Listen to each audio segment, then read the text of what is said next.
ওকে, দেখো আগের দিন আমরা রিসার্চের যে টাইপ অফ স্যাম্পলিং ছিল সেটা করেছিলাম, তাই তো? প্রবাবিলিটি, নন প্রবাবিলিটি, এই টাইপ অফ স্যাম্পলিংটা করেছিলাম। খুব ইম্পর্টেন্ট, পরীক্ষাতে এখান থেকে কোশ্চেন আসে, ঠিক আছে? সো টাইপ অফ স্যাম্পলিংটা ভালো করে দেখে নেবে। ক্লাসটা রেকর্ডিং আছে, দেখে নিতে পারে, ঠিক আছে? যারা ক্লাসটা করুনি অবশ্যই দেখে নেবে, ইম্পর্টেন্ট একটা টপিক। আজকে আমরা, হ্যাঁ, রিসার্চ হাইপোথিসিস শুরু হবে। আজকে আমরা ওর পরে রিসার্চ হাইপোথিসিসটা পড়বো, ঠিক আছে? রিসার্চ হাইপোথিসিস এটাও একটা ইম্পর্টেন্ট টপিক, ঠিক আছে? রিসার্চে কিছু কিছু টপিক আছে যেগুলো সবচেয়ে ইম্পর্টেন্ট, বাকি মোটামুটি একটু দেখলে হয়ে যাবে। ওকে, আচ্ছা, আগের দিন একটা ডাইমেনশনাল স্যাম্পলিং ছিল, যেটা লেখা ছিল না, পিডিএফ এ ছিল না, ডাইমেনশনাল স্যাম্পলিং।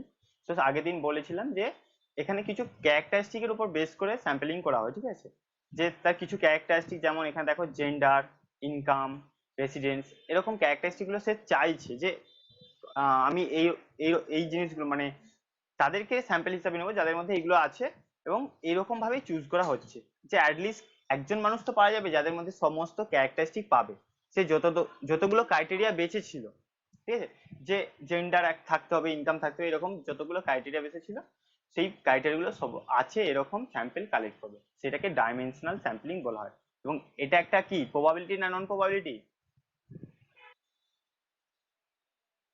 নন প্রবাবিলিটি স্যাম্পলিং, ঠিক আছে? দেখো স্যাম্পলিং এ যে প্রচুর কঠিন কোশ্চেন আসে তা নয়, শুধুমাত্র আইডেন্টিফাই করতে হয় প্রবাবিলিটি নন প্রবাবিলিটি কিনা। আর মাঝে মাঝে স্যাম্পলিংটা যে একটা ক্যারেক্টারিস্টিক দেবে, সেই ক্যারেক্টারিস্টিকটা কোন স্যাম্পলিং এর হচ্ছে, ঠিক আছে? এইটা আইডেন্টিফাই করতে হয়, ঠিক আছে? যারা দেখোনি ক্লাসটা দেখে নেবে। ওকে, আজকে আমরা রিসার্চ হাইপোথিসিস শুরু করব। ইম্পর্টেন্ট, খুব ইম্পর্টেন্ট টপিক। এবং এটা কি, এটা একটা রিসার্চের স্টেপও আছে, তাই তো? হ্যাঁ কি না? এটা রিসার্চের একটা স্টেপ। সবার প্রথম রিসার্চের স্টেপ কি? রিসার্চ প্রবলেম, তাই তো? সবার প্রথম হচ্ছে রিসার্চ প্রবলেম, হচ্ছে আমাদের ফার্স্ট স্টেপ। সেকেন্ড স্টেপ কি আছে?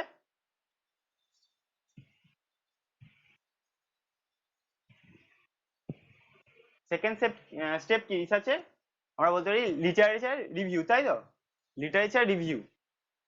তারপরে স্টেপ হচ্ছে আমাদের রিসার্চ হাইপোথিসিস।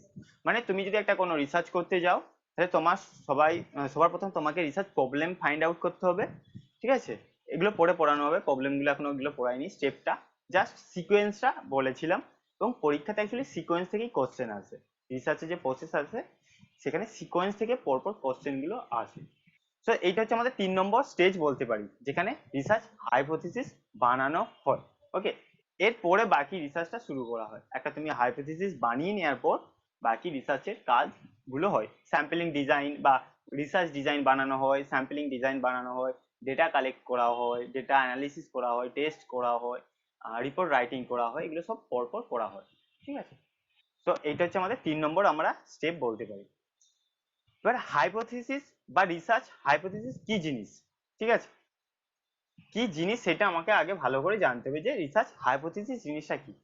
যদি এক লাইনে বলা হয় যে রিসার্চ হাইপোথিসিস কি, সেটা হচ্ছে যে আমরা বলতে পারি পূর্ব অনুমান। মানে একটা ওয়ার্ডে যদি বলতে চাই, পূর্ব অনুমান।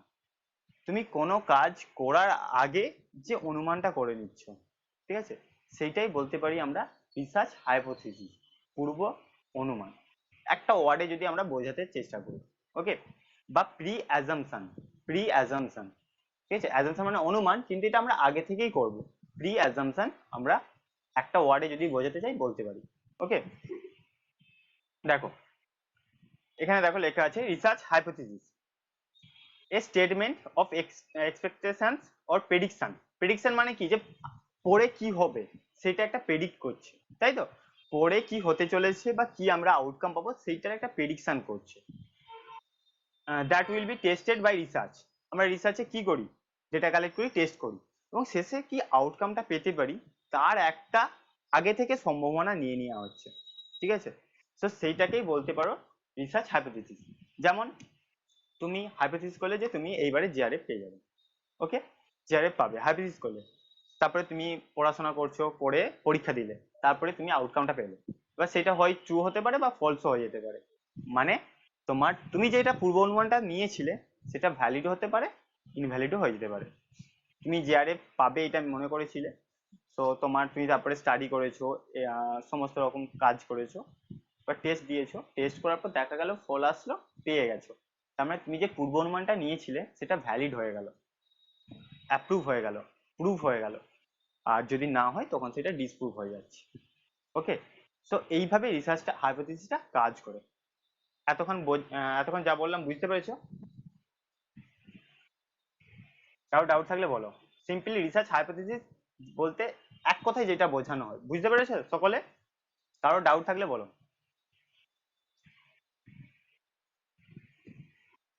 নেই তো?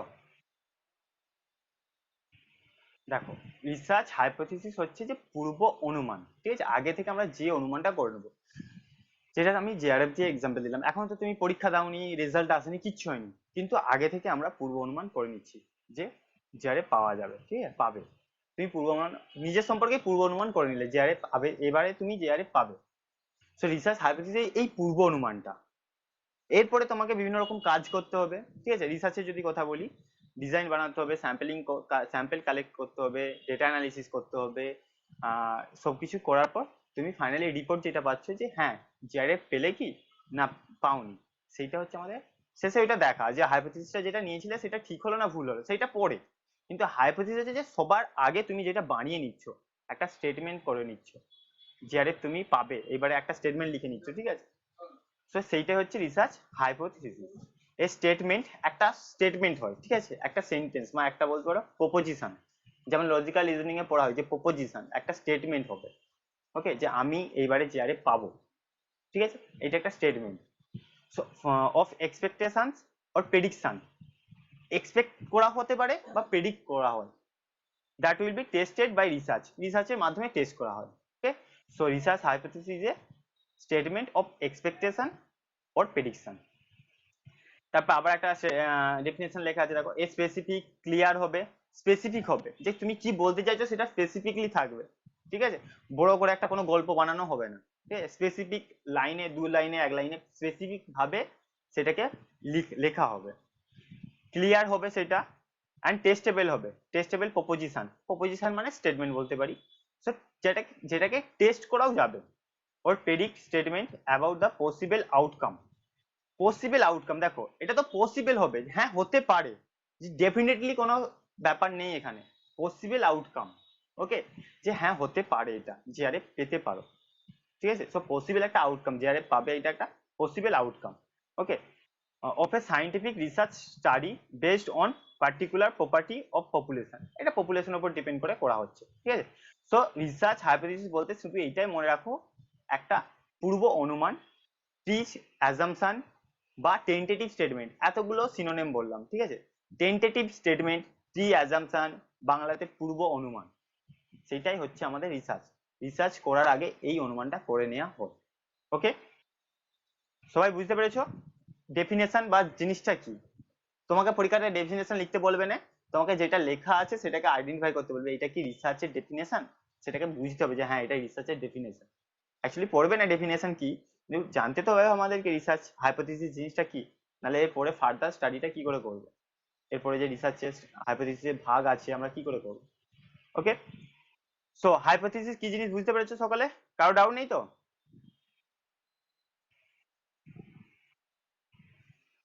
ওকে, এবার দেখো, যদি আমরা বোর্ডলি দেখি, রিসার্চ হাইপোথিসিসকে দুটো ভাগে ভাগ করা হয়। এখানে ইম্পর্টেন্ট জিনিসটা চলে আসছে এবার। এক হচ্ছে নাল হাইপোথিসিস আর একটা হচ্ছে অল্টারনেটিভ হাইপোথিসিস। ওকে, রিসার্চ হাইপোথিসিসকে দুটো ভাগে ভাগ করা হয়, এক হচ্ছে নাল আর দুই হচ্ছে অল্টারনেটিভ। প্রচুর ইম্পর্টেন্ট, পরীক্ষাতে প্রচুর কোশ্চেন আসে এটা থেকে, ঠিক আছে? নাল হাইপোথিসিস আর অল্টারনেটিভ হাইপোথিসিস। ওকে, এখানে রিসার্চে আবার ডেফিনেশনটা লেখা আছে, question that will B one to address which include prediction, যেটা আমরা প্রেডিক্ট করে থাকি, ওই একই জিনিস লেখা আছে।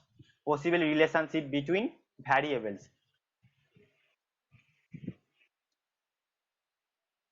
হ্যাঁ পড়ে আছে, যা সেখানে বলা হয়েছে একটা স্টেটমেন্ট। ওকে, দেখো এখানে একটু লেখা আছে যে পসিবল রিলেশনশিপ দুটো ভ্যারিয়েবল মধ্যে, দুটো ভ্যারিয়েবল মধ্যে পসিবল রিলেশনশিপ কেমন আছে সেইটা এখানে আমরা দেখাতে চেষ্টা করি, ঠিক আছে? রিসার্চে রিসার্চে যে হাইপোথিসিস হয়, এখানে দুটো ভ্যারিয়েবল মধ্যে, দুটো ভ্যারিয়েবলের মধ্যে বলতে পারো ইন্ডিপেন্ডেন্ট ভ্যারিয়েবল আর ডিপেন্ডেন্ট, ইন্ডিপেন্ডেন্ট মানে স্বাধীন, আর এটা হচ্ছে পরাধীন। পরাধীনটা এর উপর ডিপেন্ড করে থাকে। এই দুটো ভ্যারিয়েবলের মধ্যে রিলেশনটা আমরা এখানে দেখানোর চেষ্টা করি, ঠিক আছে? এই হাইপোথিসিসে এই রিলেশনটা দেখানোর চেষ্টা করি, আগে থেকে আমরা একটা প্রেডিক্ট করি যে রিলেশনটা কি হবে। ওকে, যে আমি বারবার এক্সাম্পল দিই যে স্মোকিং অ্যান্ড হিউম্যান হেলথ, এদের মধ্যে রিলেশনটা কি আছে। তুমি রিসার্চ হাইপোথিসিস বানালে যে স্মোকের সঙ্গে হিউম্যান হেলথের বা মানুষের শরীরের হেলথের কোনো রিলেশন নেই। ওকে, নেই, আমি জাস্ট বলছি যে কোনো রিলেশন নেই। তো তুমি এখানে একটা তো স্টেটমেন্ট বানালে, স্মোকিং এর সঙ্গে হিউম্যান হেলথ এর মধ্যে কোনো রিলেশন নেই। সো স্মোকিং এখানে একটা ইন্ডিপেন্ডেন্ট ভ্যারিয়েবল, আর ডিপেন্ডেন্ট ভ্যারিয়েবল কি হিউম্যান হেলথটা, এদের মধ্যে কোনো রিলেশন নেই প্রথম বললে। এটা হচ্ছে আমার হাইপোথিসিস, এটা একটা হাইপোথিসিস। ওকে, সো এই রকম দুটো ভ্যারিয়েবলের মধ্যে রিলেশনশিপটা এই হাইপোথিসিসে দেখানো হয়। পরে এক্সাম্পল দেখবে এখানে লেখা আছে, পরে বলছি, আছে কোনো নেক্সট পেজে হয়তো আছে। আচ্ছা, একই জিনিস আবার এখানে লেখা আছে hunch, hunch or prediction. Hunch বলতে যেটা মানে করার চেষ্টা করা হচ্ছে বলতে পারো, about the outcome called hypothesis. Prediction about the outcome, outcome সম্পর্কে আগে থেকে একটা বলা কিছু, ঠিক আছে, ধারণা দেয়া, সেটাই হাঞ্চ বলা হচ্ছে বা প্রেডিকশন কল্ড হাইপোথিসিস। এগুলো সব ছোট ছোট আছে। এবং আর একটাও বলা হয় যে এডুকেটেড গেস।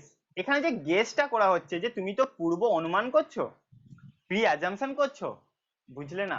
আচ্ছা, এখানে দেখো কিছু লেখা নেই, আগে আমি বলেছি কি প্রেডিকশন, এখানে দেখো or prediction, hunch or prediction about outcome.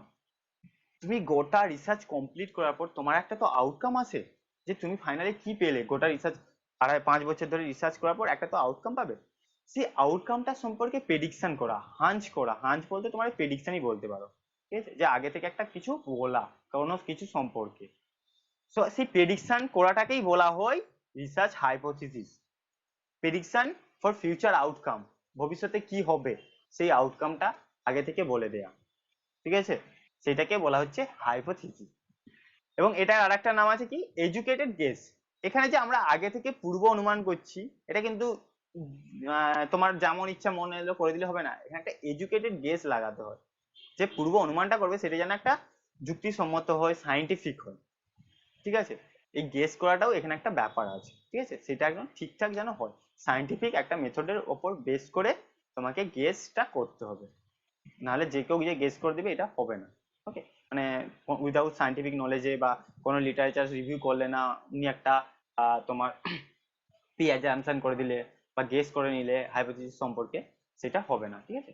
তো এডুকেটেড ওই জন্য গেসও বলা হয়, ওর অ্যাজাম্পশন। ওকে, এগুলো সবই তোমার ডেফিনেশন বা ছোট ছোট টার্ম হাইপোথিসিসের সঙ্গে যুক্ত, সেগুলো এখানে আছে। অ্যাজাম্পশন ইজ টেস্টেড, তুমি যে হাইপোথিসিসটা নিলে সেটাকে আমরা টেস্ট করব বাই কালেক্টিং ইনফরমেশন ও ডেটা। আমরা হাইপোথিসিসটা তো বানিয়ে নিলাম, স্মোকিং অ্যান্ড হিউম্যান হেলথ এটা একটা কোনো রিলেশন নেই, এটা একটা হাইপোথিসিস বানিয়ে নিলাম। এবার কি করে জানবো যে এদের মধ্যে রিলেশন আছে কি না, নেই, সেই জন্য আমাদেরকে ডেটা কালেক্ট করতে হবে, ডেটা কালেক্ট করার পর টেস্ট করতে হবে, তারপরে জানবো যে আমরা যেটা ধরেছিলাম, আগে পূর্ব অনুমান ধরেছিলাম, সেটা ঠিক না ভুল। ওকে, তো এখানে এই পেজটাতে এইগুলোই লেখা আছে। কারো ডাউট আছে নাকি বলো, কোনো জায়গাতে ডাউট আছে নাকি বলো।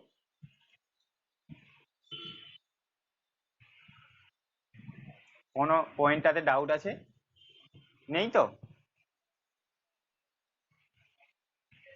দে- হ্যাঁ হ্যাঁ, দেখো তুমি তো আগে পূর্ব অনুমানটা নিলে, দিস অ্যাজাম্পশন ইজ টেস্টেড, তুমি যে অ্যাজাম্পশনটা ধরেছিলে, পূর্ব অনুমানটা নিয়েছিলে, স্মোকিং এর সঙ্গে হিউম্যান হেলথের কোনো রিলেশন নেই, এটা তোমার অ্যাজাম্পশনটা, এটা টেস্ট কি করে করবে যে এটা নেই, এটা কি করে করবে, বাই কালেক্টিং ইনফরমেশন ও ডেটা। আমরা ডেটা বা ইনফরমেশন কালেক্ট করার মাধ্যমে বা কালেক্ট করার পর সেটাকে টেস্ট করব, টেস্ট করার পর বলবো যে হ্যাঁ, স্মোকিং এর সঙ্গে হিউম্যান হেলথের একটা রিলেশন আছে। আমি তো প্রথম নিয়েই বলেছিলাম, তুমি ডেটা কালেক্ট করলে, অর্থাৎ সার্ভে করলে, করার পর তুমি দেখছো যে এদের মধ্যে একটা রিলেশন আছে, সো তুমি তখন আউটকামটা বললে, ঠিক আছে, টেস্ট করলে, যে ডেটাগুলো কালেক্ট করেছি সেটাকে টেস্ট করতে হবে, তবে বলা যায় যে তুমি যে হাইপোথিসিসটা ধরেছিলে সেটা ঠিক না ভুল। বুঝতে পারলে? ওকে, এরপর আছে দেখো ছোট ছোট কিছু পয়েন্ট আছে, ফিচার্স বা বলতে পারো ক্যারেক্টারিস্টিক বলতে পারো হাইপোথিসিসের ক্যারেক্টারিস্টিক। প্রথম কি লেখা আছে, টেন্টেটিভ স্টেটমেন্ট। আমি প্রথমেই বলেছি এটা একটা টেন্টেটিভ, এটা যে পার্মানেন্ট নয়, এটা একটা টেন্টেটিভ স্টেটমেন্ট। পরে এটা চেক হবে, সেটা যদি প্রুভ হয় তাহলে এটা ফার্দার আমরা এগিয়ে নিয়ে যাব, যদি প্রুভ না হয় তাহলে এখানেই শেষ। ঠিক আছে, সেই জন্য টেন্টেটিভ স্টেটমেন্ট। টেন্টেটিভ মানে যেটা পার্মানেন্ট নয়, টেম্পোরারি। ঠিক আছে, টেম্পোরারি একটা স্টেটমেন্ট নেওয়া হয়। Valid of A hypothesis is unknown, validity. So যেহেতু এটা টেন্টেটিভ স্টেটমেন্ট, আমরা জানি না যে তুমি হাইপোথিসিসটা ধরেছো সেটা কি ভ্যালিড হবে না ইনভ্যালিড হবে। ভ্যালিড কখন হবে, তুমি যখন যে স্টেটমেন্টটা ধরেছিলে, যে পূর্ব অনুমানটা করেছিলে, সেটা যখন ঠিক হবে তবে ভ্যালিড হবে। তো সেই জন্য আমরা বলা হচ্ছে যে ভ্যালিডিটি সম্পর্কে আমরা আননোন থাকি, জানি না যে এটা ভ্যালিড হবে কি ইনভ্যালিড হবে। ওকে, সো হাইপোথিসিসের ভ্যালিডিটি সম্পর্কে কোনো আগে থেকে কিছু বলা যায় না, সেটা ভ্যালিডও হতে পারে ইনভ্যালিডও হয়ে যেতে পারে। ওকে, in most case formulating a hypothesis specifies the logical relationship between variables, মানে মেনলি ম্যাক্সিমাম ক্ষেত্রে কি করা হয়, আমরা রিলেশনশিপটা দেখাই, লজিক্যাল স্পেসিফিক রিলেশনশিপ। ঠিক আছে, দুটো ভ্যারিয়েবলের মধ্যে যে রিলেশনশিপ আছে সেইটাকে আমরা এস্টাবলিশ করার বা দেখানোর চেষ্টা করি। যেমন আমি প্রথমে বললাম যে টোবাকো বা বলতে পারো স্মোকিং আর হিউম্যান হেলথ, দুটো ভ্যারিয়েবল, এর মধ্যে কিরকম রিলেশন আছে সেটা দেখানোর চেষ্টা করি। ওকে, জেনারেলাইজেশন বা জেনারেলাইজেবল। ঠিক আছে, মানে কি, এই হাইপোথিসিসটা তুমি তো কি বলবো টেস্ট করছো, করে তুমি এটাকে জেনারেলাইজ করতে পারো। ঠিক আছে, যদি তোমার ঠিক হয়, যেটা তুমি পেলে, যেই আউটকামটা পেলে সেটা তুমি জেনারেলাইজেশন করতে পারো। জেনারেলাইজেশন মানে কি, যারা নতুন আছে বলে দিচ্ছি যে সেটা গোটা পপুলেশনের মধ্যে, মানে গোটা পৃথিবীর মধ্যে বলতে পারো। আমি এটা পৃথিবী বলছি কারণ যাতে বুঝতে সুবিধা হয়, গোটা পৃথিবীর মধ্যে সেটা অ্যাপ্লিকেবল হতে পারে। 3 নম্বর পয়েন্টটা আরেকবার আচ্ছা বলছি, এটা আগে 4 নম্বরটা বলে দিই একবার। দেখো জেনারেলাইজেশন মানে হচ্ছে তুমি তোমার গ্রামে সার্ভে করেছো, তুমি গ্রামে দেখলে যে সেক্স রেশিও, ঠিক আছে, সেক্স রেশিও মানে যে পুরুষ এবং মহিলার অনুপাত, ঠিক আছে, সেটা দেখছো যে মহিলার অনুপাত বেশি আছে তোমার গ্রামে। এবার তুমি সেটা কি গোটা ইন্ডিয়াতে অ্যাপ্লাই করতে পারবে, এইটা হচ্ছে জেনারেলাইজেশন। তুমি যদি তোমার ওই যে গ্রামের সার্ভেটা করেছিলে সেটা যদি গোটা ইন্ডিয়ার মধ্যে অ্যাপ্লাই করতে পারো, তখন সেটাকে বলা হয় জেনারেলাইজেশন। ছোট জায়গার যেটা আউটকাম পেলে সেটা বড় জায়গাতে অ্যাপ্লাই করা। ওকে, ছোট জায়গার আউটকামটা বড় জায়গাতে অ্যাপ্লাই করা। আর আমরা তো রিসার্চ ছোট একটা জায়গার মধ্যেই করি, স্যাম্পেলের ওপর রিসার্চ করি। সো সেইটাকে বলে জেনারেলাইজেশন। আর এই হাইপোথিসিসে মানে হাইপোথিসিসে যেন জেনারেলাইজ করা যায়, ঠিক আছে, পরে আমরা যেন অন্য কিছু অ্যাপ্লাই করতে পারি। আচ্ছা, যেটা 3 নম্বর পয়েন্টটা আছে, যে হাইপোথিসিস আমরা দুটো ভ্যারিয়েবলের মধ্যে রিলেশন দেখানোর চেষ্টা করি, হাইপোথিসিসের মধ্যে দুটো ভ্যারিয়েবলের রিলেশন দেখানোর চেষ্টা করি, স্মোক আর হেলথ, দুটো ভ্যারিয়েবল, ইন্ডিপেন্ডেন্ট ভ্যারিয়েবল আর ডিপেন্ডেন্ট ভ্যারিয়েবল, এই দুটোর মধ্যে রিলেশন এস্টাবলিশ করার বা দেখানোর চেষ্টা করি। ঠিক আছে, যে হ্যাঁ এদের মধ্যে কি রকম রিলেশন আছে, পজিটিভ রিলেশন, যে যত স্মোক করবে তত হেলথ খারাপ হবে কি ভালো হবে, সেই রিলেশনটা দেখানোর চেষ্টা করি। ওকে, এইটাই এখানে 3 নম্বর পয়েন্টে আছে, এবং এটা সিম্পল হবে। 5 নম্বর যেটা আছে যে হাইপোথিসিসটা যেন সিম্পল হয়, খুব জটিল প্রকৃতির না হয়, কমপ্লেক্স টাইপের, তুমি প্রচুর একটা কমপ্লেক্স টাইপের স্টেটমেন্ট ধরছো এরকম না হয়, এটা সিম্পল যেন হয়। ওকে, বোঝা গেছে? কারো ডাউট আছে নাকি বলো, কোনো পয়েন্টে ডাউট আছে? নেই তো ফিচার্সে?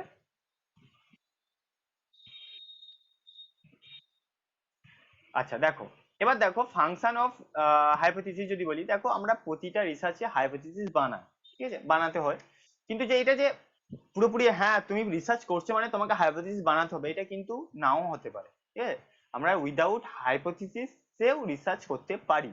কি বললাম, আমরা উইদাউট হাইপোথিসিস সে রিসার্চ করতে পারি, রিসার্চ হাইপোথিসিস ছাড়াও আমরা রিসার্চকে এগিয়ে নিয়ে যেতে পারি, যেটা ম্যান্ডেটরি নয়। ওকে, কিন্তু আমরা রিসার্চ হাইপোথিসিসটা নিই, যেটা আমাদের পরে ফার্দার রিসার্চে হেল্প করে। ওকে, কি বললাম বুঝতে পারলে? যে এটা যে নিতেই হবে তার কোনো ব্যাপার, যে নিতেই হবে এরকম কোনো ব্যাপার নয়, কিন্তু ম্যাক্সিমাম ক্ষেত্রে বা 99% ক্ষেত্রে নেওয়া হয়, হাইপোথিসিস বানানো হয়। ওকে, প্রচুর বেশিরভাগ ক্ষেত্রেই বানানো হয়, তবে নেসেসারি নয় যে প্রতিটা বারই নিতে হবে। Not necessary. এবার দেখো, এবার রিসার্চ হাইপোথিসিসটা কেন করি, এটা করলে আমরা কি হেল্প পাবো পরে রিসার্চে। রিসার্চ হাইপোথিসিস আমরা করলাম, এরপরে কি হেল্প পাবো আমি একটু আগে থেকেই বলে বলে আসছিলাম যে আমরা ফার্দার রিসার্চে হেল্প হয়। সেই হেল্পটা কিভাবে হয় দেখো, bring focus clarity and specificity to the research study. আমার যে রিসার্চ স্টাডিটা আছে সেই বাকি রিসার্চটা আমার ক্লিয়ার হয়ে যায়। তুমি হাইপোথিসিস বানালে, তুমি দেখছো যে আমি স্মোক আর হেলথের মধ্যে রিলেশন করব, সো তুমি এই দুটো রিলেটেডই ডেটা কালেক্ট করবে। ওকে, তুমি এই দুটো জিনিস নিয়েই পরে কাজ করবে। ডিজাইন রিসার্চ ডিজাইনটা যে বানাবে এদের পরিপ্রেক্ষিতে বানাবে, বা এরা আছে এরকম জায়গাতে, বা এদেরকে নিয়েই বানাবে। ঠিক আছে, সো সেইটাই হচ্ছে আমাদের মেন এখানে বলতে পারো হাইপোথিসিসের কাজ। রিসার্চ ডিজাইনটা বানানোর ক্ষেত্রে হেল্প করে হাইপোথিসিস, যে তোমাকে কিভাবে রিসার্চ জিনিসটা বানাতে হবে। নাহলে তুমি যদি হাইপোথিসিস না বানাও, তোমার ভ্যারিয়েবল কোনগুলো তুমি না জানো আগে থেকে, তাহলে তোমার একটু রিসার্চটা ছড়িয়ে যেতে পারে। ঠিক আছে, যে রিসার্চ ডিজাইনটা বানাচ্ছো, রিসার্চ ডিজাইনটা তো ব্লু প্রিন্ট রিসার্চের, ওইটা দেখেই বাকি রিসার্চটা করা হয়। সো তোমার রিসার্চটা ছড়িয়ে যাবে না। ঠিক আছে, মানে যে অনেক একটা ভাস্ট, মানে যেগুলো দরকার নেই তাও তুমি কালেক্ট করছো, ডেটা কালেক্ট করছো, এরকম হবে না। ঠিক আছে, making sample design, research design clarity থাকে, মোর অবজেক্টিভ, অবজেক্টিভটা আরো বেশি বেড়ে যায়। অবজেক্টিভ আর সাবজেক্টিভ মধ্যে পার্থক্য জানো, যে অবজেক্টিভ মানে তুমি বায়াসড হচ্ছ না, তুমি তোমার চিন্তা ভাবনা ইনপুট করছো না, তুমি তোমার চিন্তা ভাবনা রিসার্চে অ্যাড করছো না। আর সাবজেক্টিভ মানে তুমি তোমার চিন্তা ভাবনা রিসার্চে অ্যাড করছো, তাই তো, সেটাকে বলা হয় বায়াসড। যখন অ্যাড করছো তার সাবজেক্টিভ হয়ে গেলে সেটা বায়াসড হয়, আর অবজেক্টিভ হলে আনবায়াসড থাকে। সো এটা মোর অবজেক্টিভ হয়, হাইপোথিসিস বানিয়ে নিলে সেখানে মোর অবজেক্টিভ হয়। কেন হয়, কারণ দেখো, আমি যখন তোমাকে এদেরকে এই স্টেটমেন্টটা বলছিলাম যে স্মোকিং সঙ্গে হেলথের কোনো রিলেশন নেই, ঠিক আছে, নেই বলেছি, দেখো ঠিক আছে, এটা মনে খেয়াল রাখবে, আর নেই বললাম, নেই বলছি মানে আমি কোনো দুটোর মধ্যে রিলেশন আগে থেকেই বলছি যে নেই। ঠিক আছে, এখানে আমি কিন্তু বায়াসড হচ্ছি না। যদি তুমি বলতে আছে তারপরে বাকি স্টাডিটা করতে, তুমি এখানে বায়াসনেস তোমার চলে আসতে পারতো। কারণ তুমি ভ্যারিয়েবল বলছো যে দুটো ভ্যারিয়েবলের মধ্যে কোনো রিলেশন নেই, দুটো ভ্যারিয়েবল সেম, আলাদা আলাদা। ঠিক আছে, এরকম একটা তোমার আগে থেকে মনে করে নিচ্ছ। ঠিক আছে, সেই জন্য এখানে অবজেক্টিভ হয়ে যায়, বায়াসনেসটা থাকে না। তুমি যদি আগে থেকে করতে যে দুটো দুটো ভ্যারিয়েবলের মধ্যে রিলেশন আছে, একটা সিগনিফিকেন্ট রিলেশন আছে, তখন তোমার এটা সাবজেক্টিভ হওয়ার সম্ভাবনা বেড়ে যাবে। থিওরি তৈরি করতে, ফর্মুলেশন অফ থিওরি করতে হেল্প করে। ঠিক আছে, এইগুলো হচ্ছে হাইপোথিসিসের কাজ, বা হাইপোথিসিস এইসব জিনিসগুলো করতে হেল্প করে। ওকে, কোনো পয়েন্টে প্রবলেম আছে বলো।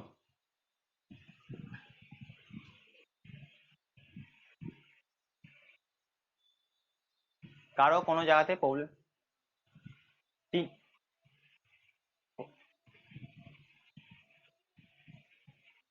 কোনটা কোনটা?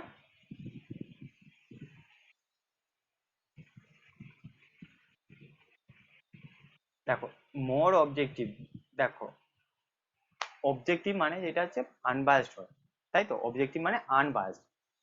রিসার্চে তুমি চাও যে আমার রিসার্চটা অবজেক্টিভ থাকে, অবজেক্টিভ থাকুক, তাই তো, যে বায়াসড হবে না। বায়াসড হওয়া মানে কি, নিজের চিন্তা ভাবনা অ্যাড হয়ে যাচ্ছে। সো আমরা সবসময় চাই রিসার্চটা আনবায়াসড থাকে, ফলে পরে কেউ আমাকে ব্লেম করতে পারে না যে তুমি তোমার চিন্তা ভাবনা অ্যাড করে দিয়েছো। ঠিক আছে, সো যত রিসার্চ অবজেক্টিভ হয় তত হেল্প হয়। এবার রিসার্চ হাইপোথিসিস কি করে এই অবজেক্টিভিটি আরো বাড়িয়ে দেয়, তুমি যদি রিসার্চ হাইপোথিসিস বানিয়ে কাজ করো, তাহলে তোমার ওই অবজেক্টিভিটি আরো বেড়ে যায়। সেটাই বলছে makes the study more objective, তোমার স্টাডিটা আরো অবজেক্টিভিটি বেড়ে যায়, আরো মানে বায়াসনেসের সম্ভাবনা আরো কমে যায়। ঠিক আছে, যতটা ছিল তার চেয়ে আরো কমে যায়। ঠিক আছে, এইটাই হচ্ছে তোমার অবজেক্টিভিটি। বুঝতে পারলে, যে হাইপোথিসিস এই অবজেক্টিভিটাকে আরো বাড়িয়ে দেয়। বোঝা গেছে?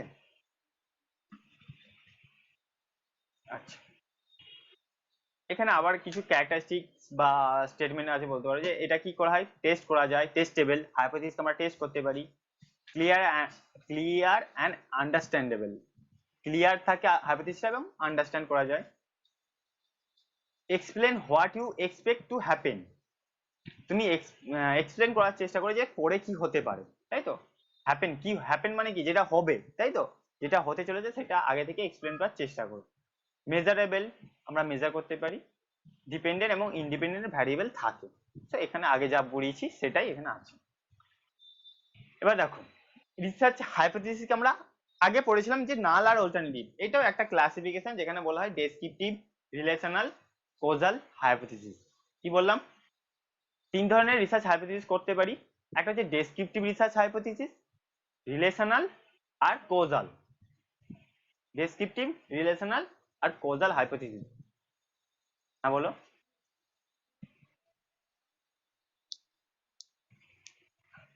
আছে, পড়ে আছে, টেনশন নিও না। নাল হাইপোথিসিস হচ্ছে তোমার রিসার্চ হাইপোথিসিসের মেইন জিনিস, ঠিক আছে? ওইটা আসছে, এগুলো তো মানে এটা রিসার্চ হাইপোথিসিসের ভাগ, ঠিক আছে, কিন্তু ওইগুলো ওইটাও আলাদা একটা ভাগ আছে। ওকে, এটা হচ্ছে ডেসক্রিপটিভ আছে, মানে তোমার ভ্যারিয়েবল গুলোর মধ্যে রিলেশন কেমন আছে সেইটার উপর বেস করে বলতে পারো যে ভ্যারিয়েবল ওখানে কি ক্যারেক্টারিস্টিক দেখানো হচ্ছে, ভ্যারিয়েবল গুলো নিয়ে তুমি কি কাজ করছো তার উপর বেস করে। প্রথমে এটা দেখো ডেসক্রিপটিভ হাইপোথিসিস আছে। এখানে কি করা হয়, দেখো লেখা আছে ক্যারেক্টারিস্টিক অফ ভ্যারিয়েবল। আমরা ডেসক্রিপটিভ, ডেসক্রিপটিভ মানে কি ডেসক্রাইব করা, কোনো কিছু সম্পর্কে ডেসক্রাইব করে দেয়া। একটা নতুন ফোন বেরিয়েছে, তুমি তার ফিচার্স বলে দিচ্ছ, তার মানে তো ডেসক্রাইব করছো, ঠিক আছে, সেই জিনিসটা কেমন ডেসক্রাইব করছো। সো ডেসক্রিপটিভ হাইপোথিসিসে কি করা হয়, যে ভ্যারিয়েবল গুলো থাকে তাদের ক্যারেক্টারিস্টিক বলা হয়, ঠিক আছে, সেইগুলো রিলেশন মানে ক্যারেক্টারিস্টিকটা কেমন সেটা দেখানো হয়।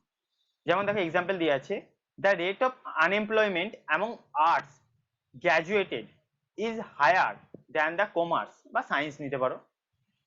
Rate of unemployment among arts graduate, যারা আর্টস গ্র্যাজুয়েট হয়েছে তাদের আনএমপ্লয়মেন্টের রেটটা বেশি কাদের চেয়ে, সায়েন্স বা কমার্সের চেয়ে, তাই তো, যারা আর্টসে হয়েছে।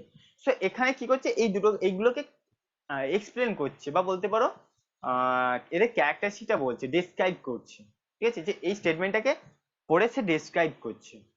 এইটা হচ্ছে ডেসক্রিপটিভ হাইপোথিসিস, ঠিক আছে। এখানে তোমার আনএমপ্লয়মেন্টটা কি, ডিপেন্ডেন্ট না ইন্ডিপেন্ডেন্ট?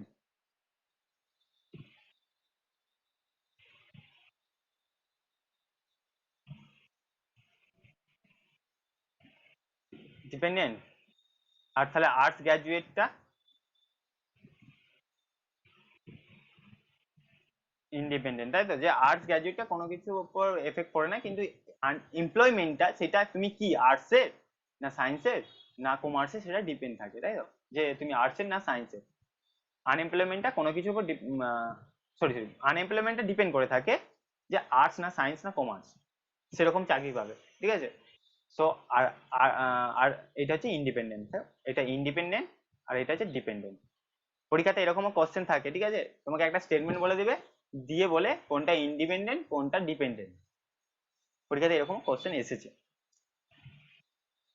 সো দেখো এখানে কি বললাম বুঝতে পারলে, যে এখানে ডেসক্রাইব করা হয়, শুধুমাত্র ক্যারেক্টারিস্টিক গুলোকে বলা হয়, সেটা হচ্ছে ডেসক্রিপটিভ হাইপোথিসিস। এরপরে রিলেশনাল, রিলেশনে বুঝতে পারছো যে রিলেশনশিপ দেখানো হয়, রিলেশনশিপ বিটুইন টু ভ্যারিয়েবলস, যে দুটো ভ্যারিয়েবল আছে আমার রিসার্চে তাদের মধ্যে রিলেশনশিপটা দেখানোর চেষ্টা করা হয় বা দেখানো হয়, রিলেশনশিপটা দেখানো হয়। Family, families with high income spend more for recreation, যে সমস্ত ফ্যামিলিদের হাই ইনকাম আছে তারা আমোদ বিনোদন এইসব কাজেতে বেশি টাকা খরচা করে। তো এখানে একটা রিলেশনশিপ দেখানো হচ্ছে যে ফ্যামিলির ইনকাম আর রিক্রিয়েশন অর্থাৎ আমোদ প্রমোদ, ঠিক আছে, সিম্পলি যেটা বলা যে বা ঘোরাফেরা আমোদ প্রমোদ এইটাকে রিক্রিয়েশন বলা হয়। সো হাই ইনকাম আর রিক্রিয়েশন এটার মধ্যে রিলেশনটা কি, পজিটিভ না নেগেটিভ? তুমি যদি যত বেশি ইনকাম করবে, যদি আমরা জাস্ট দেখি একটা, যত বেশি ইনকাম করবে তত তোমার রিক্রিয়েশনাল অ্যাক্টিভিটি বাড়বে, তুমি তত এই আমোদ প্রমোদের জন্য বেশি টাকা খরচা করবে, তাই তো, হ্যাঁ কি না? আগে যখন গরিব মানে কম টাকা ইনকাম ছিল তখন বাসে চলে যেতাম, কিন্তু এখন আমার টাকা যদি অনেক ইনকাম হয়ে করতে যায় তখন আমি কি করবো, হয় একটা রয়্যাল এনফিল্ড নিয়ে নেবো নয় ফোর হুইলার নিয়ে নেবো, তাই তো। সো যত হাই ইনকাম হবে, সো যদি এখানে লেখা আছে দেখো হাই ইনকাম আর রিক্রিয়েশন বা আমোদ প্রমোদ বলতে পারো, সে এদের মধ্যে রিলেশনশিপটা কেমন, পজিটিভ রিলেশন না নেগেটিভ রিলেশন, ঠিক আছে, যে এটা যত বাড়বে রিক্রিয়েশনটাও তত বাড়ছে, পজিটিভ মানে তো সেটা যে বলতে পারো যে এটা যত বাড়ছে, ইনকাম যত বাড়বে তত রিক্রিয়েশনটা বাড়ছে। এরকম রিলেশনশিপটা যে হাইপোথিসিসে দেখানো হয় সেটা হচ্ছে রিলেশনাল হাইপোথিসিস। কারো ডাউট আছে বলো?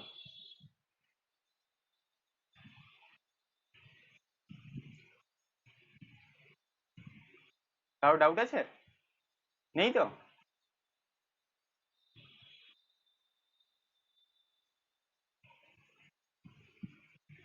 হ্যাঁ, রেকর্ড হচ্ছে। এরপর হচ্ছে কোজাল।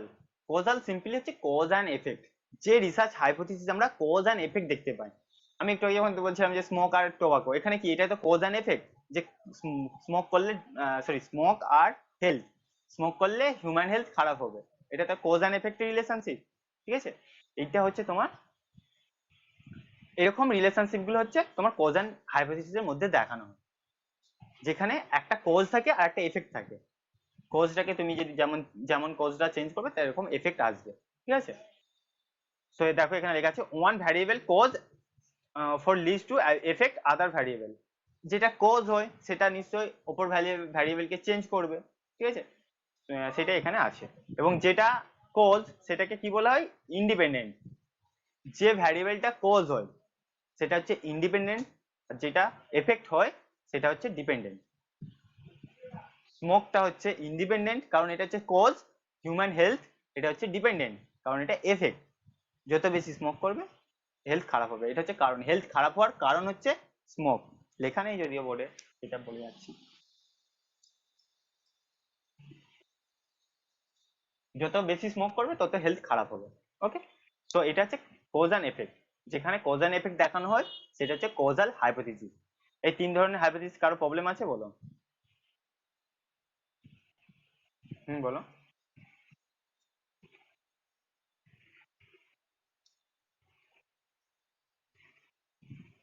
হুম,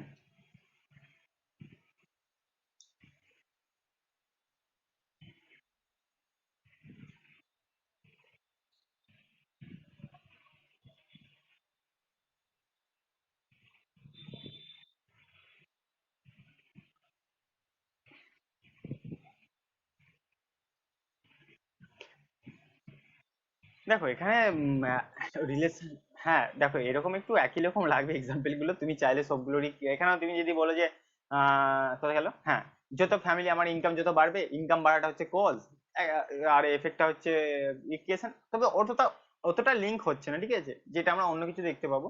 এখানে দেখো হাইপোথিসিসটা রিলেশনশিপ থাকলে এখানে কি করে ডেসক্রাইব করে দেওয়া হয়। ঠিক আছে, যে এখানে জিনিসটাকে ডেসক্রাইব, যে রিসার্চে যেমন তো বললাম যে ডেসক্রাইব, আগে রিসার্চের টাইপে পড়েছিলাম যে ডেসক্রাইব, যেখানে জিনিসটাকে ওর সমস্ত ক্যারেক্টারিস্টিক গুলো দেখানো হয়। এরকমই এখানে বলতে পারি যে আমরা আনএমপ্লয়মেন্ট আর্টস গ্র্যাজুয়েটেড, তুমি এখানে কি হচ্ছে যে যারা আর্টসে পড়েছে, ধরো 100 জন পড়াশোনা করেছে, আমি বলছি আর্টসে এমএ করেছে, তো তাদের একটা কতজন চাকরি পেয়েছে এরকম একটা ক্যারেক্টারিস্টিক তারা দিল। আর একটা যারা সায়েন্স পড়েছে তাদের কতজন ক্যারেক্টারিস্টিক সব বললো, মানে এতজন এমপ্লয়ি হয়েছে, এরকম সব এইসব জায়গাতে চাকরি করছে। ঠিক আছে, এরকম বলছি, বলতে পারো। ঠিক আছে, আর্টস এর একটা আলাদা ভাবে যে ডিসক্রিপশন দিল, যারা আর্টস পেয়েছে তাদের মধ্যে 100 জনের মধ্যে 10 জন চাকরি করছে, সায়েন্সে যারা পেয়েছে তারা 100 জনের মধ্যে 90 জন চাকরি করছে বা জব পেয়ে গেছে, এমপ্লয় হয়ে গেছে। তাই এই ডেসক্রিপশনটা সেখানে দিচ্ছে, বুঝতে পারলে, এরকম ভাবে ডেসক্রিপশন দিচ্ছে।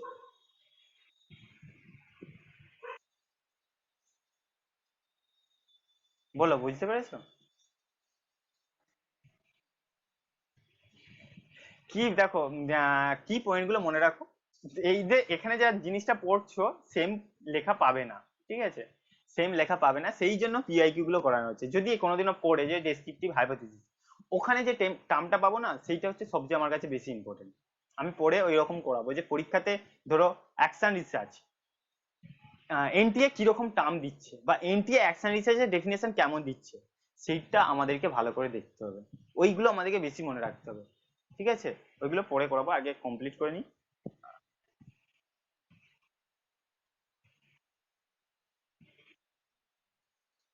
আমার আমার তো মনে হয় না কোনোদিনও এইরকম হাইপোথিসিস গুলো, মানে আমি আমার যতদূর দেখেছি পেপারে যে আহ, এইগুলো থেকে পরীক্ষায় আসেনি। নাল আছে আর হচ্ছে অল্টারনেটিভ আছে পরীক্ষাতে, ওই দুটো তোমাকে আইডেন্টিফাই করতে হবে। হ্যাঁ, বলো। বলো,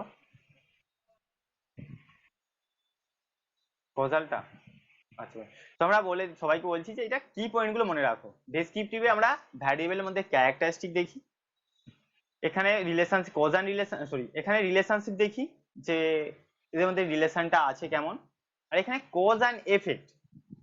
কিছু জিনিসের তো কজ থাকে, যে বৃষ্টি হওয়ার কারণ কি, মেঘ হয়েছিল বলে, তাই তো?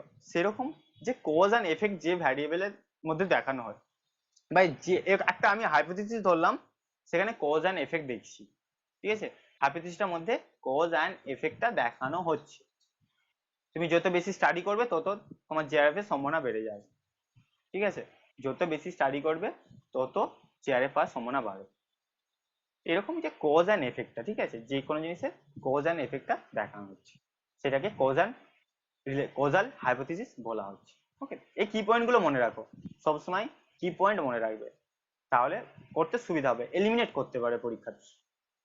ওকে, এরপর আমরা আসল মানে বলতে পারো মোস্ট ইম্পর্টেন্ট টপিকে এসেছি, নাল হাইপোথিসিস। ওকে, নাল হাইপোথিসিস এইগুলো সবাই ভালো করে বুঝবে, কারো কোনো জায়গাতে আটকালে বলবে, ঠিক আছে? কারণ পরীক্ষাতে এইগুলোই সবচেয়ে বেশি আসে, নাল অল্টারনেটিভ। দেখো, আমরা এতক্ষণ হাইপোথিসিস হাইপোথিসিস বানানো করছিলাম, এবার হচ্ছে যে হাইপোথিসিস দু রকম ভাবে হয়।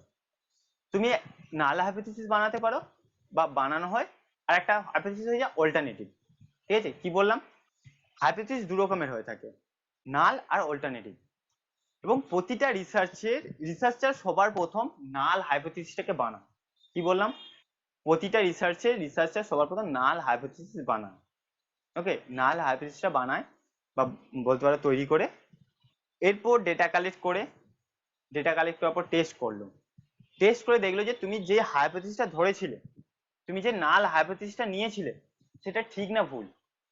যদি ঠিক হয় তাহলে তোমাকে নাল হাইপোথিসিসটাকে অ্যাকসেপ্ট করতে হবে, যদি ভুল হয় তাহলে অটোমেটিকলি তোমার অল্টারনেটিভ হাইপোথিসিস অ্যাকসেপ্ট হয়ে যাবে। যা বললাম আর একবার রিপিট করছি, প্রতিটা রিসার্চাররা সবার প্রথম নাল হাইপোথিসিস বানায়, ঠিক আছে? নাল হাইপোথিসিস কি জিনিস বলছি, কিন্তু তার আগে বলে দিচ্ছি যে প্রতিটা রিসার্চার সবার প্রথম নাল হাইপোথিসিসটাকে বানাবে, এই হাইপোথিসিসটাকে বানায় বা তৈরি করে, তারপরে ডেটা কালেক্ট করতে হয়, করে ডেটা টেস্ট করতে হয়, সবকিছু করার পর চেক করবে যে যে এই যে নাল হাইপোথিসিসটাকে ধরেছিলে বানিয়েছিলে সেটা কি ঠিক। যদি ঠিক হয় এটাকে অ্যাকসেপ্ট করে নিতে হবে, যদি ভুল হয়, যে তুমি যেটা ধরেছিলে আগে পূর্ব অনুমান করেছিলে, সেটা যদি ভুল হয়ে যায়, অটোমেটিক্যালি তোমাকে কিছু না করলেও অল্টারনেটিভ হাইপোথিসিসটা অ্যাকসেপ্ট হয়ে যায়। যা বললাম বুঝতে পেরেছো? কারো ডাউট আছে? বলো।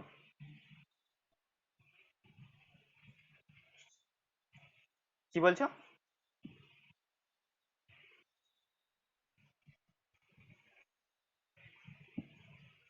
সুস্মিতা কি বলছো? আচ্ছা, আর একবার। আচ্ছা, এখন বলছি না, একটু পরে বলছি, ঠিক আছে? এখন বলছি না, তোমাদের মাথায় হয়তো ঢুকছে না, আমি আগে নাল হাইপোথিসিস কি জিনিস বলে দিই, তারপরে বলছি।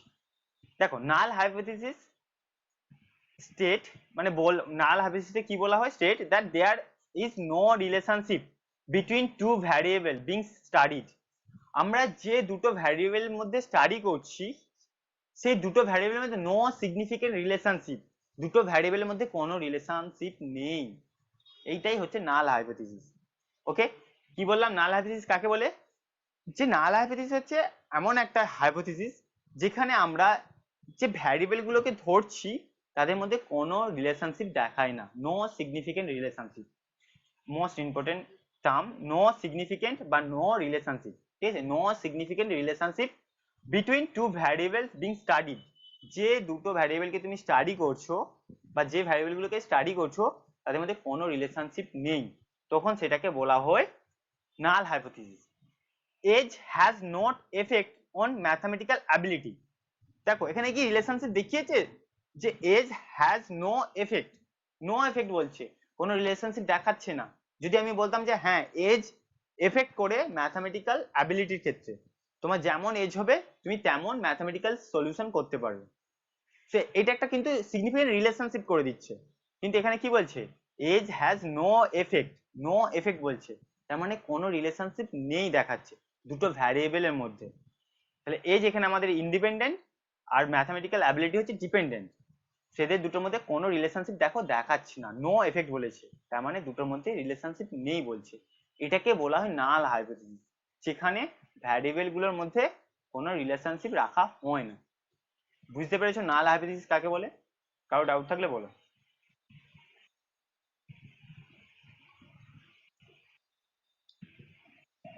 এবং নাল হাইপোথিসিসে এরকমই ওয়ার্ড চুজ করা হয় যে কোনো রিলেশনশিপ দেখানো হয় না, এবার সেটাকে নো বা নট ডিফারেন্স এরকম ওয়ার্ড দ্বারা ডিনোট করা হয় বলতে পারো। ঠিক আছে, নো বা নট ডিফারেন্স এরকম ওয়ার্ড দ্বারা ডিনোট করা হয় নাল হাইপোথিসিসটাকে, কারণ এখানে তো রিলেশনশিপ দেখানো হচ্ছে না দুটো ভ্যারিয়েবলের মধ্যে, সেই জন্য।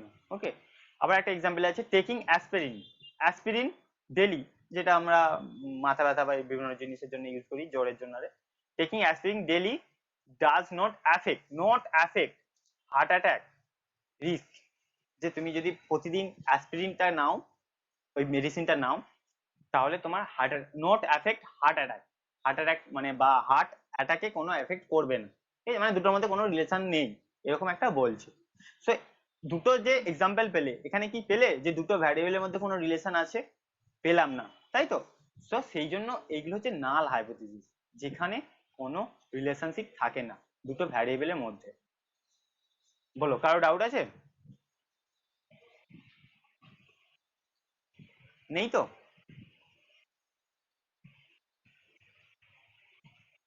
এবং এটাকে কি করা হয় মনে রাখবে, H0 দ্বারা ডিনোট করা হয়। অর্থাৎ নাল হাইপোথিসিস বললেই সেটাকে H0, এর সিম্বল হচ্ছে H0। ওকে, জিরো কেন, মানে ইকুয়াল, ইকুয়াল বলে জিরো দ্বারা ডিনোট করা হয়। ঠিক আছে, যে দুটো ভ্যারিয়েবলের মধ্যে রিলেশন নেই, তো দুটোই ইকুয়াল বলতে পারি আমরা। ঠিক আছে, সেই জন্য ডিনোট করা, ইকুয়াল বলে জিরোই ডিনোট করা হয়। ওকে, বলো, কারো ডাউট আছে?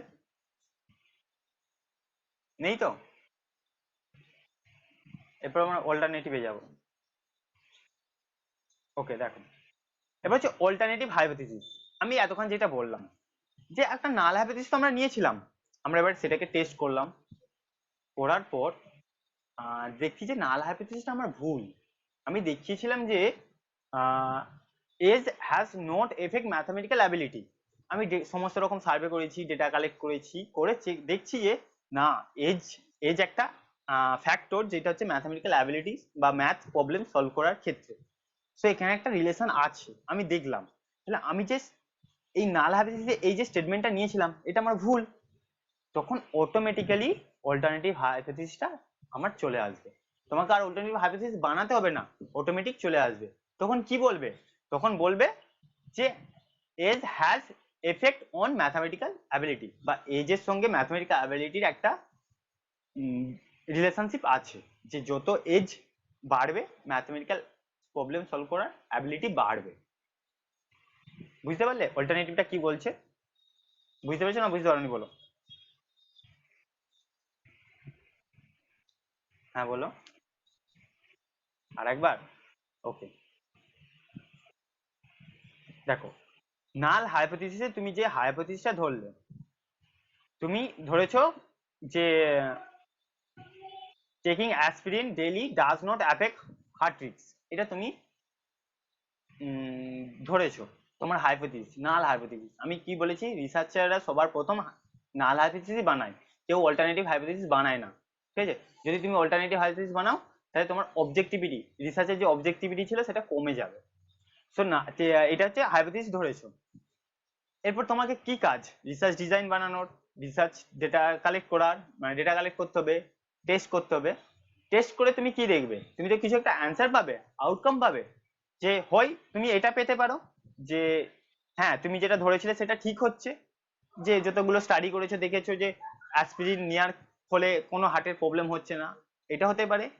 বা আরেকটা হতে পারে কি আউটকাম, যে হ্যাঁ অ্যাসপিরিন নিলে হার্ট অ্যাটাকের সম্ভাবনা বেড়ে যাচ্ছে। এই দুটো আউটকাম আসতে পারে। তো যদি প্রথম আউটকামটা যেটা বললাম, যে যদি অ্যাসপিরিন নেওয়ার ফলে হার্ট অ্যাটাক না হয়, এটা তুমি আউটকাম পাচ্ছ, তার মানে তুমি যেটা ধরেছিলে সেটাই তো ঠিক হয়ে যাচ্ছে, হচ্ছে কি না হচ্ছে না। যদি হার্ট অ্যাটাক না হয়, অ্যাসপিরিন প্রতিদিন নিচ্ছে অথচ হার্ট অ্যাটাক হচ্ছে না, তাহলে তোমার প্রথম যে তুমি স্টেটমেন্টটা ধরেছিলে সেটাই ঠিক হয়ে যাচ্ছে। তখন তোমার তাহলে নাল হাইপোথিসিসটাকে অ্যাকসেপ্ট করে নিতে হবে। ওকে, এবার যদি তোমার এটা না হয়, যেটাকে ধরেছিলে সেটা হলো না, আউটকামটা অন্য আসছে, যে অ্যাসপিরিন নিলে হার্ট অ্যাটাকের সম্ভাবনা বেড়ে যাচ্ছে, তাহলে তুমি যেটা ধরেছিলে সেটা ভুল। যখন ভুল হচ্ছে অটোমেটিক্যালি অল্টারনেটিভ হাইপোথিসিসটা অ্যাকসেপ্ট হয়ে যাচ্ছে, তোমাকে এইটাকে অ্যাকসেপ্ট করতে হবে। আর এটা কিছুই না, এটা হচ্ছে এখানে তো রিলেশনশিপ দেখাচ্ছিলে না, ওখানে রিলেশনশিপ দেখানো হবে।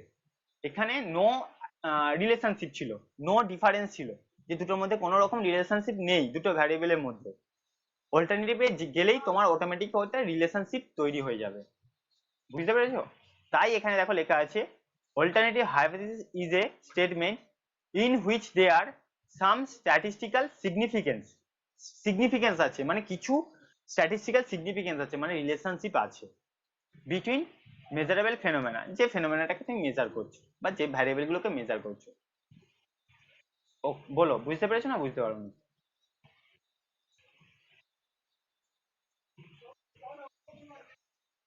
আর কারো ডাউট আছে নাল আর অল্টারনেটিভে? নালটা হচ্ছে no relation, no significant difference, আর অল্টারনেটিভটা হচ্ছে সিগনিফিকেন্স আছে, সিগনিফিকেন্সই আছে, দুটো ভ্যারিয়েবলের মধ্যে সিগনিফিকেন্ট আছে, দুটো ভ্যারিয়েবল রিলেটেড আছে। কারো অসুবিধা নেই তো? এবং এইটাকে রিসার্চার হাইপোথিসিসও বলা হয়। রিসার্চার হাইপোথিসিস কেন বলা হয়? কারণ প্রতিটা রিসার্চার চায় তার অল্টারনেটিভ হাইপোথিসিস অ্যাকসেপ্ট হয়, কেউ চায় না যে নাল হাইপোথিসিস অ্যাকসেপ্ট হয়। কোনো রিসার্চার চায় না যে তার নাল হাইপোথিসিসটা অ্যাকসেপ্ট হোক, সবাই চায় অল্টারনেটিভ হাইপোথিসিসটা অ্যাকসেপ্ট হোক। সেই জন্য এটাকে রিসার্চার হাইপোথিসিসও বলা হয়, মানে যে রিসার্চ করছে তার হাইপোথিসিস, কারণ সে মনে মনে চায় যে আমার এই অল্টারনেটিভ হাইপোথিসিসটা অ্যাকসেপ্ট হোক। আমরা তো জিনিসগুলোর মধ্যে রিলেশনশিপ দেখানোর জন্য তো রিসার্চ করি না, দেখানো মানে রিলেশনশিপ না তৈরি করার জন্য কি রিসার্চ করি? করি না। রিলেশনশিপ আছে এটা দেখানোর জন্য রিসার্চ করে থাকি, সেই জন্য সবাই চায় অল্টারনেটিভটা অ্যাকসেপ্ট হোক। বোঝা গেছে? সো নোট করে নিতে পারো যে এটাকে রিসার্চার হাইপোথিসিসও বলা হয়, নোট করে নাও, অল্টারনেটিভটাকে রিসার্চার হাইপোথিসিসও বলা হয়। আচ্ছা, এটাকে H1 দ্বারা ডিনোট করা হয়, বা কোনো জায়গাতে পেতে পারো HA, এইচ ছোট হাতের এ, এরকমও পেতে পারো H1 বা HA, কোনো কোনো জায়গাতে HA এই টার্মটাও পেতে পারো, ঠিক আছে? সো এটাকে H1 দ্বারা ডিনোট করা হয়। Null hypothesis is rejected then alternative hypothesis is accepted. যতক্ষণ না তোমার নাল হাইপোথিসিস রিজেক্ট হবে ততক্ষণ অল্টারনেটিভ হাইপোথিসিসটা অ্যাকসেপ্ট করা যায় না। বোঝা গেছে না বুঝতে পারোনি? বুঝতে পেরেছো তো? No alternative hypothesis. কারো প্রবলেম আছে আর? এরপর আমরা অন্য টপিকে যাব। কারো ডাউট নেই তো? হ্যাঁ বলো।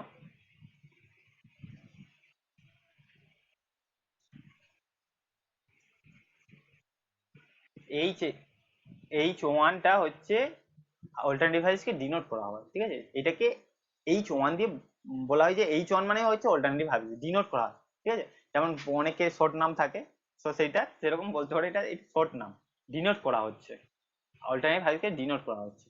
ওকে। আর HA ও বলা হয়, অনেক বইতে হয়তো HA পাবে, বা ইন্টারনেটে HA ও পেতে পারো, H1 বা HA। বুঝতে পেরেছো?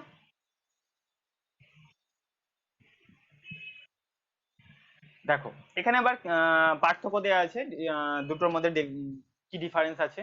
দেখো, a null hypothesis is a statement in which there no relationship between variable, যেটা স্টেটমেন্ট লেখা ছিল। Alternative hypothesis statement which there some statistical significant difference between phenomena. একটা ডিফারেন্স, মানে সিগনিফিকেন্ট ডিফারেন্স আছে, মানে সিগনিফিকেন্স আছে। ওকে। নো অবজার্ভ এফেক্ট, আমরা কোনো এফেক্ট দেখতে পাই না দুটোর মধ্যে, কোনো তো নাল হাইপোথিসিসে কোনো এফেক্ট দেখতে পাই? আমরা দুটো তো আলাদা আলাদা করে দিই, যে কোনো রিলেশনশিপ নেই, তাহলে আমরা কি করে আর এফেক্ট দেখতে পাবো? এখানে কিছু এফেক্ট আমরা দেখতে পাই। একে H0 দ্বারা ডিনোট করা হয়, H1 দ্বারা ডিনোট করা হয়, ইকুয়াল সাইন থাকে, আর এটা হচ্ছে আনইকুয়াল, ঠিক আছে? আনইকুয়াল হয়।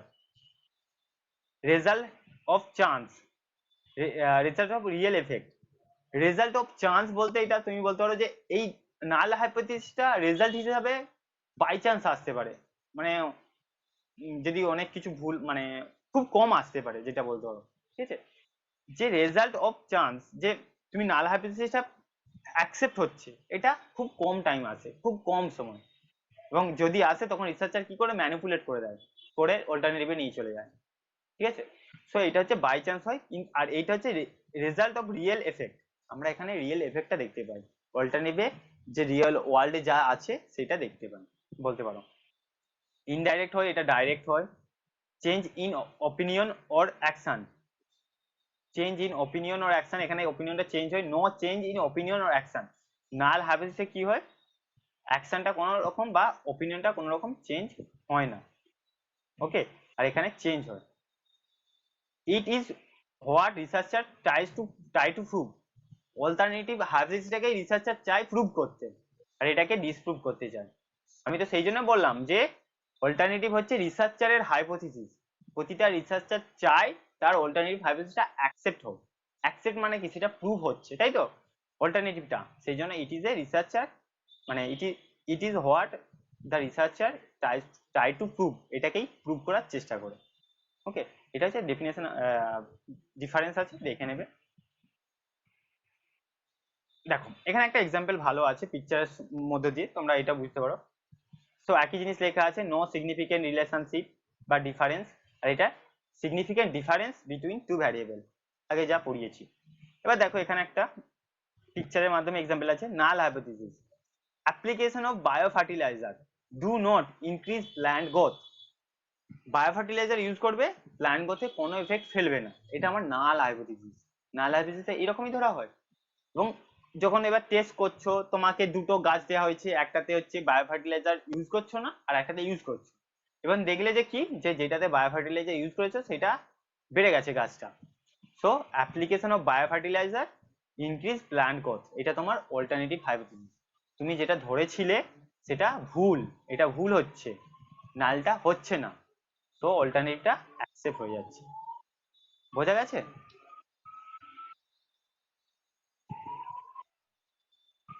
দেখো এটা আগের মতনই এক্সাম্পল আছে, যেমন ছিল এজ আর ম্যাথামেটিক্যাল অ্যাবিলিটি, সেরকমই এখানে একটা এক্সাম্পল যে বায়ো ফার্টিলাইজার ইউজ করা আর plant growth.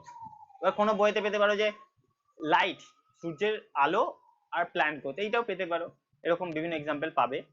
Bio fertiliser use করার do not increase plant growth, তুমি যতই বায়ো ফার্টিলাইজার ইউজ করো প্ল্যান্টের গ্রোথে কোনো রকম প্রভাব ফেলবে না। Do not increase plant growth, plant growth কোনো হবে না, গাছটা কোনো বাড়বে না যতই তুমি বায়ো ফার্টিলাইজার ইউজ করো। এটা হচ্ছে নাল হাইপোথিসিস। সো এখানে কি বলছে, যেগুলো এতক্ষণ আমরা যেটা পড়ছিলাম, দুটোর মধ্যে কোনো রিলেশনশিপ দেখাচ্ছে না। রিলেশনশিপ কখন দেখানো হয়, যে যত ইউজ করব তত যদি প্ল্যান্ট গ্রোথ হয়, এটা হচ্ছে আমার রিলেশনশিপ আছে, বা বলতে পারি দুটো হচ্ছে সিগনিফিকেন্ট আছে, দুটো একে অপরের সঙ্গে রিলেটেড আছে। এখানে ডু নট ইনক্রিজ বলছে মানে দুটো একে অপরের সঙ্গে রিলেটেড নেই। সো এটা হচ্ছে নাল হাইপোথিসিস। আর অল্টারনেটিভে কি হয়ে যাচ্ছে দেখো, এটা হচ্ছে bio fertiliser increase plant growth, বলছে বায়ো ফার্টিলাইজার যত দেবে প্ল্যান্টের গ্রোথ বাড়বে। তো এখানে একটা রিলেশনশিপ দেখানো হচ্ছে। ঠিক আছে, তো এটা অল্টারনেটিভ হাইপোথিসিস। বুঝতে পেরেছো? কারো অসুবিধা নেই তো?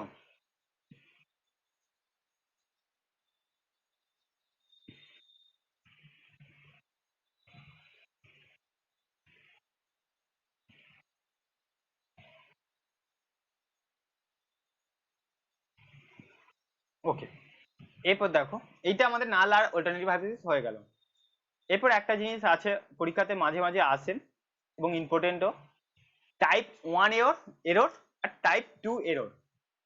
ওকে, টাইপ ওয়ান এরর আর টাইপ টু এরর।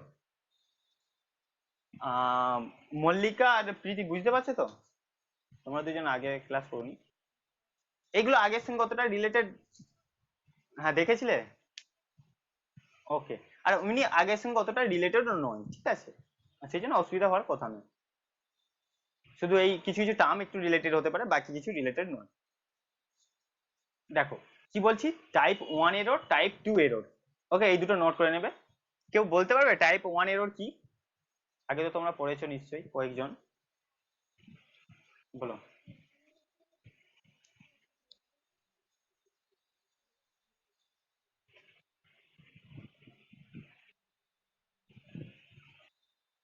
ফলস হয় অথচ টু নিতে পারে না?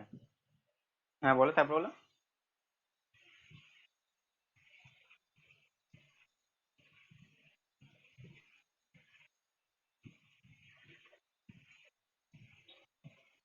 আগেটা উল্টো বলেছি।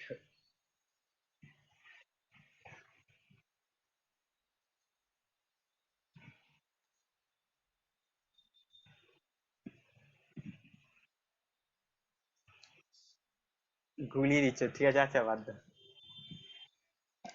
গুলিয়ে গেছে না। দেখো,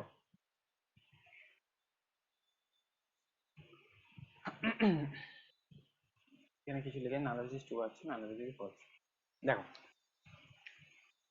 টাইপ ওয়ান এরর, ওকে, টাইপ ওয়ান এরর পরীক্ষাতে আসে। টাইপ ওয়ান এরর এর আর একটা নাম হচ্ছে আলফা এরর।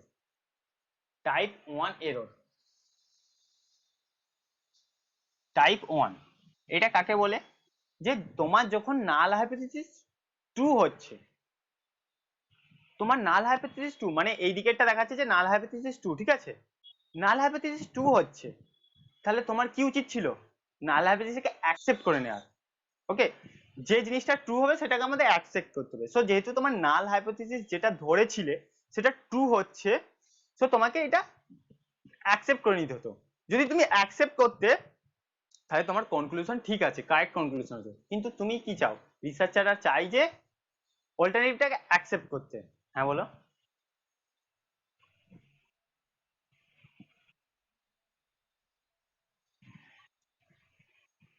আচ্ছা আচ্ছা, দেখো একবার আবার বলছি, যে নাল টাইপ ওয়ান এরর হচ্ছে যখন তোমার নাল হাইপোথিসিস ট্রু, নাল হচ্ছে ট্রু আছে। ট্রু মানে কি? তুমি যে নাল হাইপোথিসিসটা ধরেছিলে সেটাই আউটকাম এসছে, রেজাল্ট সেটাই আসছে, তুমি টেস্ট করার পর সেটাই পাচ্ছ, ঠিক আছে, সেই জন্য বলতে নাল হাইপোথিসিস ট্রু, কিন্তু তুমি এটাকে কি করছো? রিজেক্ট করে দিচ্ছ। ওকে, নাল হাইপোথিসিস ট্রু এসেছে কিন্তু তুমি এটাকে রিজেক্ট করে দিয়ে অল্টারনেটিভটাকে অ্যাকসেপ্ট করে নিচ্ছ। তখন এই ধরনের যে ভুলটা হয়, এরর মানে ভুল, এই ধরনের যে ভুলটা হয় সেটাকে টাইপ ওয়ান এরর বলা হয়। নাল হাইপোথিসিস ট্রু আছে, অথচ তুমি কি করছো? রিজেক্ট টু নাল হাইপোথিসিস, যে নাল হাইপোথিসিসটা ট্রু ছিল সেটাকে রিজেক্ট করে দিচ্ছ, রিজেক্ট করে দিয়ে অল্টারনেটিভটাকে অ্যাকসেপ্ট করে নিচ্ছ। অল্টারনেটিভ মাথায় আনার দরকার নেই। যখন নাল হাইপোথিসিস ট্রু হয় অথচ তুমি তাকে রিজেক্ট করে যাও, নাল হাইপোথিসিস ট্রু অথচ রিজেক্ট করে দিচ্ছ, তখন সেটাকে বলা হয় type one error. Null hypothesis true আছে অথচ তুমি এটাকে রিজেক্ট করে দিচ্ছ, করে দিয়ে কি করছো? অল্টারনেটিভটাকে অ্যাকসেপ্ট করছো। ওকে, এটাকে বলা হয় টাইপ ওয়ান এরর। এটাকে আলফা এররও বলা হয়, ঠিক আছে, আলফা এরর,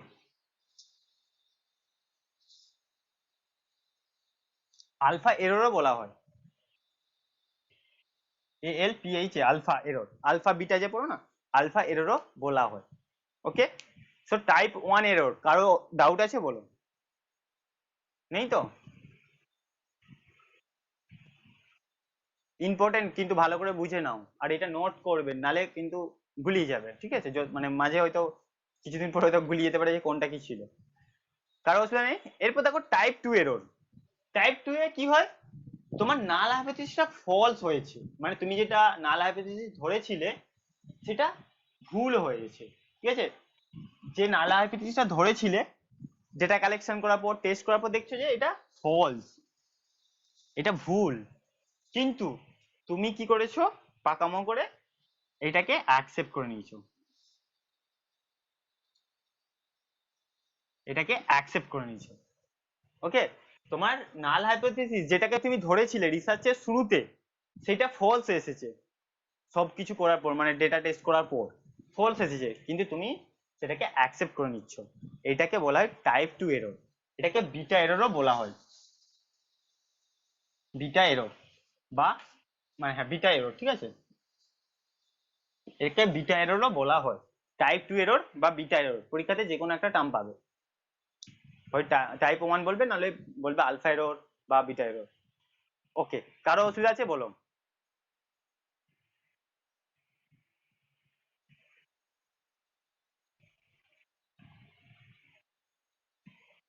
কারো অসুবিধা নেই তো? সবাই বুঝতে পেরেছো টাইপ ওয়ান টাইপ টু?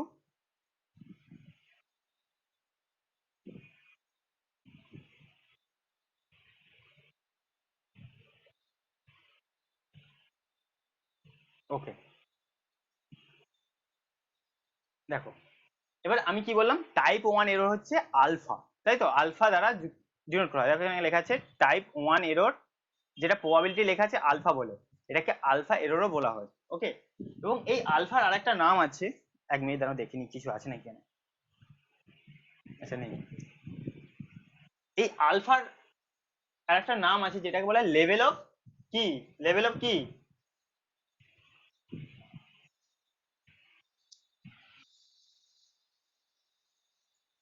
আলফাটাকে কি বলা হয়, লেভেল অফ, বলতে পারবে কেউ? এবার একটু বড় আঁক হবে, ঠিক আছে, বলো আলফাকে কি বলা হয়, লেভেল অফ কি? হ্যাঁ, লেভেল অফ সিগনিফিকেন্স।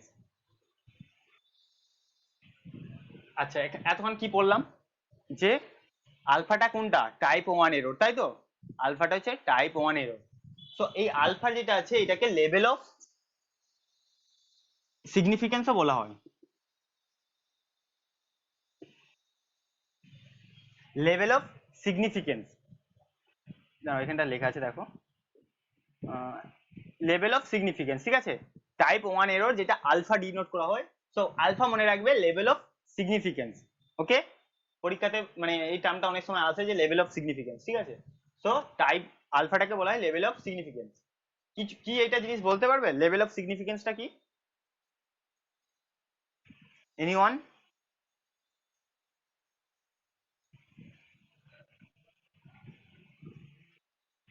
আচ্ছা, সুস্মিতা বলো কি প্রশ্ন।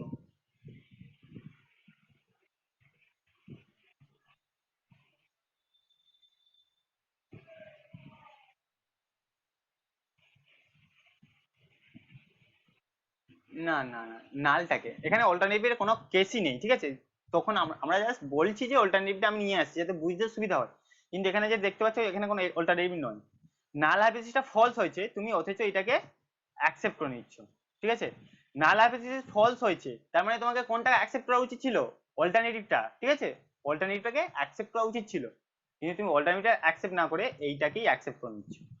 ওকে, নালটাকে অ্যাকসেপ্ট করে নিচ্ছ, সেই জন্য এটা টাইপ টু।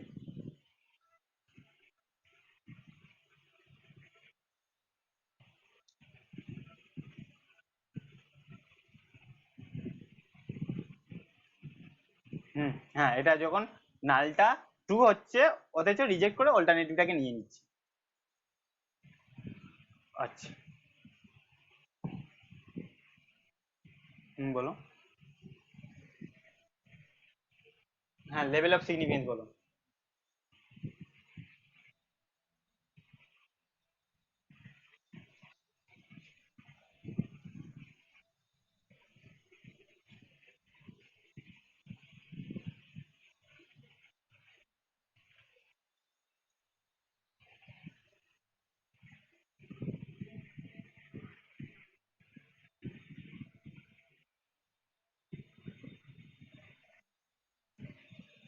সেই জন্য লেভেল অফ সিগনিফিকেন্স বলা হয়, আর কেউ কিছু বলবে?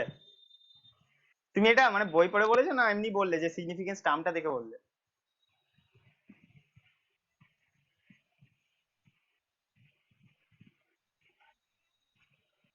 টু, হ্যাঁ, টাইপ টু এররটা বেশি, মানে টাইপ টুটা বেশি প্রবলেম, মানে বেশি খারাপ বলতে পারো, তুমি যদি টাইপ ওয়ান এররটাও করে ফেলো তবুও ঠিক আছে, মানা যায়, কিন্তু টাইপ টুটা হচ্ছে বেশি খতরনাক, ঠিক আছে, সবচেয়ে বেশি প্রবলেমেটিক, ওটা করা যাবে না। দেখো না, ওইটা নয়, দেখো এখানে লেভেল অফ সিগনিফিকেন্স বলতে আমরা একটা রিসার্চ করি, রিসার্চের যে আউটকামটা হয় সেটা কি আমাদের 100% রাইট হবে, হ্যাঁ কি না বলো? হয় না তো, কিছুটা একটু আমাদের প্রবলেম থাকে। ওকে, কিছু একটু প্রবলেম থাকে বা কিছু, যে 100, আমি যে স্যাম্পলিংটা কালেক্ট করেছি বা যে স্যাম্পলের উপর কাজ করেছি সেটা আমি 100%ই জেনারেলাইজ করতে পারি না, 100% জেনারেলাইজেশন করতে পারি না, 100% পপুলেশনের মধ্যে কিছু পপুলেশন হয়তো থেকে যাবে যাদের ক্ষেত্রে সেটা অ্যাপ্লাই হবে না। আমি এখানে স্যাম্পল, এটা স্যাম্পল আর এটা যে পপুলেশন, আমি স্যাম্পলে যে ক্যারেক্টারিস্টিক গুলো পেলাম সেটা পপুলেশনে অ্যাপ্লাই করলাম, জেনারেলাইজ করলাম, সেখানে কিন্তু সবার সঙ্গে অ্যাপ্লাই হয়ে গেলে কিছু মানুষ থেকে যাবে যার সঙ্গে অ্যাপ্লাই হবে না, যাদের মধ্যে আমরা এটা অ্যাপ্লাই করতে পারবো না। সো সেইটাই বলছে যে 100% কিন্তু ঠিক হয় হয় না, এখানে যে লেভেল অফ সিগনিফিকেন্স বলা হচ্ছে যে যতটা ভুল থাকে, মানে যতটা তোমার ভুল হওয়ার সম্ভাবনা থাকে, ঠিক আছে। দেখবে রিসার্চে অনেক সময় পড়বে বা বইতে দেখতে পারো যে বলা হয় 5% level of significance, 5% level of significance. তার মানে এই 5% চান্স আছে, 5% লেভেল অফ সিগনিফিকেন্স মানে তোমার রিসার্চের আউটকামটা 5% চান্স আছে ভুল হওয়ার, বাকি 95% চান্স আছে তোমার রিসার্চ আউটকামটা ঠিক, 5% ভুল। এবার সিগনিফিকেন্স দেখে বলবে যে এটা পজিটিভ টার্ম নয়, এটা হচ্ছে নেগেটিভ। তোমার লেভেল অফ সিগনিফিকেন্স বলতে 5% ভুল আছে, তোমার 5% চান্স আছে এটা ভুল হয়ে যাওয়ার, তোমার রিসার্চ আউটকামটা ভুল হওয়ার, বাকি 95% চান্স আছে ঠিক হওয়ার, এটাকে বলা হয় লেভেল অফ সিগনিফিকেন্স। বোঝাতে পারলাম? বলো।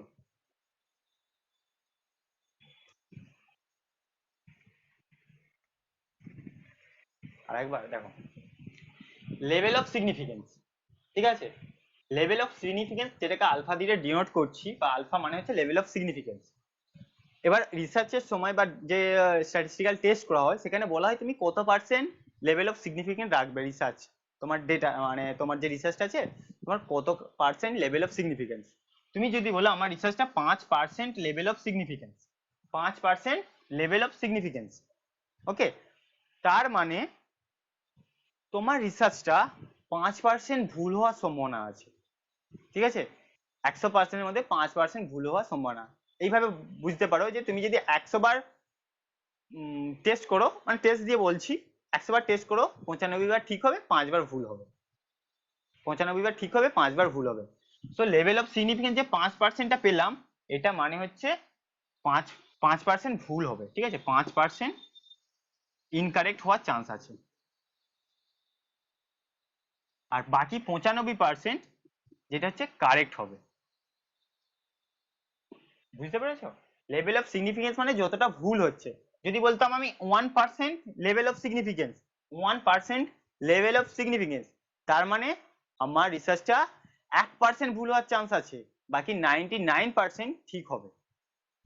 বুঝতে পারলেন? ওকে, এবার আমি তো বলছি যে বাকি 95% বা বাকি 99% ভুল হবে, এটাকে কি বলা হয়? এটাকেও একটা টার্ম আছে যেটাকে বলা হয় লেভেল অফ কনফিডেন্স, ওকে, যেটাকে বলা হয় লেভেল অফ কনফিডেন্স, যেটাকে ডিনোট করা হয় 1 - আলফা। আলফা মানে লেভেল অফ সিগনিফিকেন্স। সো আমি 100 থেকে, এক মানে ধরো মনে করো 100, 100 থেকে আলফা বিয়োগ করছি, তার মানে বাকিটা পড়ে থাকছে, সো এটাকে বলা হয় লেভেল অফ কনফিডেন্স। ওকে, এই দুটোটা মনে রাখবে, লেভেল অফ কনফিডেন্স 1 - আলফা, আর আলফা হচ্ছে লেভেল অফ সিগনিফিকেন্ট। বুঝ আচ্ছা, আলফা মানে আচ্ছা আবার বলছি দেখো, এতক্ষণ আমরা আলফা নিয়ে কাজ করছিলাম, আমি যদি বলছিলাম যে আলফা অর্থাৎ লেভেল অফ সিগনিফিকেন্স 5% বলছিলাম, তাই তো? এই 5%টার মানে কি বুঝতে পেরেছো তোমরা? আমি যদি বলি লেভেল অফ সিগনিফিকেন্স 5%, তাহলে তোমরা বলো এটা কি মানে বোঝায়?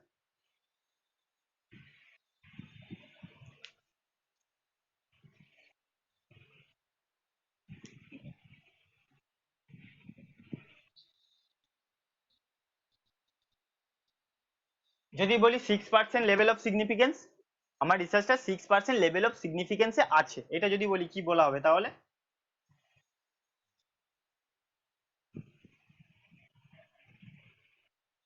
মানে রিসার্চটা যদি অ্যাপ্লাই করা হয় তাহলে আমার 6% চান্স আছে ভুল হতে পারে, মানে যে আউটকামটা আছে 6% চান্স আছে, বাকি 94% চান্স আছে আমার রিসার্চটা ঠিক হবে।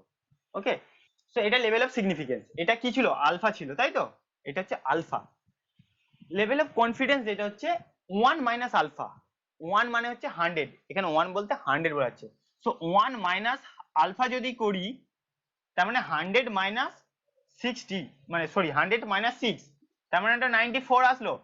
এটা কি? এটা হচ্ছে ঠিক হবে, যেটাকে বলা হচ্ছে লেভেল অফ কনফিডেন্স, ঠিক আছে, যেটাকে বলা হচ্ছে লেভেল অফ কনফিডেন্স, সেই জন্য বলা হচ্ছে 1 - আলফা। হয়েছে? বুঝতে পেরেছো?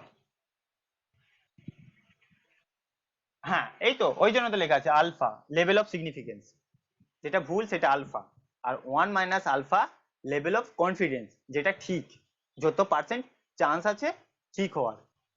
বলো।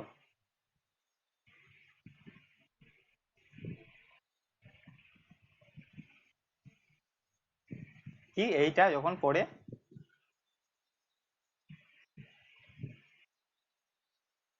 কে কি মানে কি? আমি বুঝতে পারছি না, কেউ বুঝতে পেরেছো কি বলছে পেয়সী?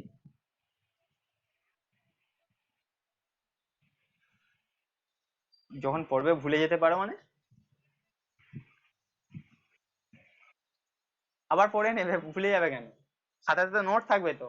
নোট তো আছে যে ওয়ান আলফা হচ্ছে level of significance, one minus alpha হচ্ছে লেভেল অফ কনফিডেন্স। নোট করেছে তো। আর আমি পরে এটা দিয়ে দেবো, মানে এখানে লেখা নেই কিন্তু আমি এটা পরে দিয়ে দেবো, ঠিক আছে? যখন পিডিএফটা আবার পরে একটু মডিফাই করবো তখন দিয়ে দেবো। খাতায় তোমরা তোমরা এখন খাতাতে নোট করে নিতে পারো। ওকে। আর এইটা যেটা আছে, বিটাকে বলা হয় পাওয়ার, লেভেল অফ পাওয়ার বলা হয়। পাওয়ার অফ টেস্ট, ঠিক আছে? বিটাকে বলা হয় পাওয়ার অফ টেস্ট। ওকে। বিটাকে লিখে নাও, যে বিটা আছে, বিটা মানে বি নয়, বিটাটাকে বলা হয় পাওয়ার অফ টেস্ট।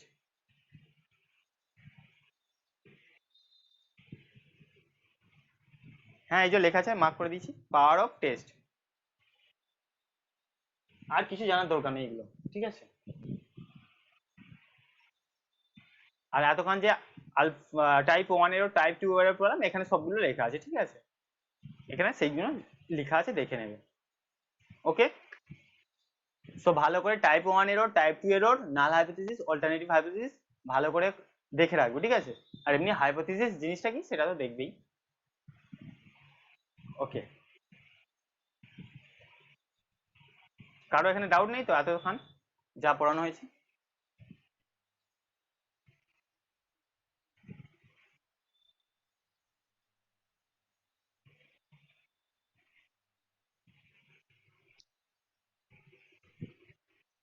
না না না না, টাইপ টু এরর নয়। এটা হচ্ছে আলফাটা, যেটা তোমার এরর বলা, এরর দিয়ে ডিনোট করা হয়েছে, এবং আলফাটা হচ্ছে লেভেল অফ সিগনিফিকেন্স। আর ওয়ান মাইনাস আলফাটা লেভেল অফ, মানে টাইপ টু এরর নয়, ওটা হচ্ছে লেভেল অফ কনফিডেন্স, এটা আলাদা জিনিস, ঠিক আছে? টাইপ টু এরর নয়।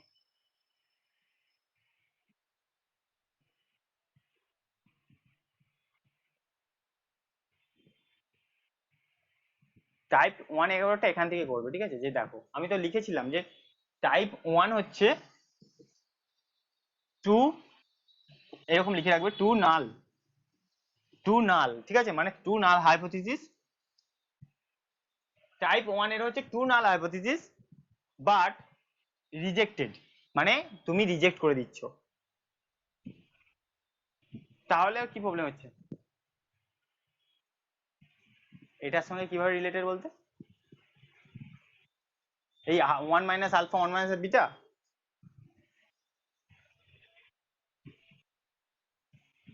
দেখো এটা হচ্ছে যখন টেস্ট করা হয়, সেই টেস্টটা কিরকম তোমার লেভেল অফ কনফিডেন্স আছে সেটা দেখা হয়। ওকে। যে তোমার মানে সিম্পল বলা হয় যে আলফা হচ্ছে লেভেল অফ সিগনিফিকেন্ট, যেটা তুমি একটা রিসার্চে তোমার কতটা ভুল হওয়ার সম্ভাবনা থাকে, এটা তো অন্যভাবে আছে। আর ওয়ান মাইনাস আলফাটা হচ্ছে যে কনফিডেন্স কতটা তুমি, ঠিক আছে? সেইটা হচ্ছে তোমার ওয়ান মাইনাস আলফা। এইভাবে মনে রাখো, ঠিক আছে? লেভেল অফ সিগনিফিকেন্স আর লেভেল অফ কনফিডেন্স, আর এই টার্মটা।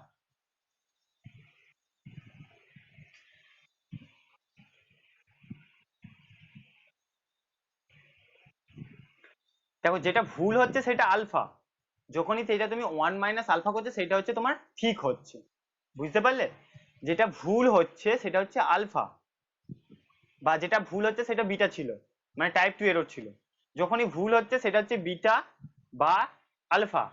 যখনই তুমি ঠিক করবে, তোমার যেটা ঠিক করা উচিত ছিল, ঠিক আছে? যখন ট্রু ছিল তখন অ্যাকসেপ্ট করা উচিত ছিল, যখন ফলস ছিল তখন রিজেক্ট করা উচিত ছিল। সেইটা যে থাকে সেটা হয় ওয়ান মাইনাস আলফা হবে, নয় ওয়ান মাইনাস বিটা হবে। বুঝতে পেরেছো? ভুলটা হচ্ছে বিটা, আর ঠিকটা হচ্ছে ওয়ান মাইনাস বিটা বা one minus alpha.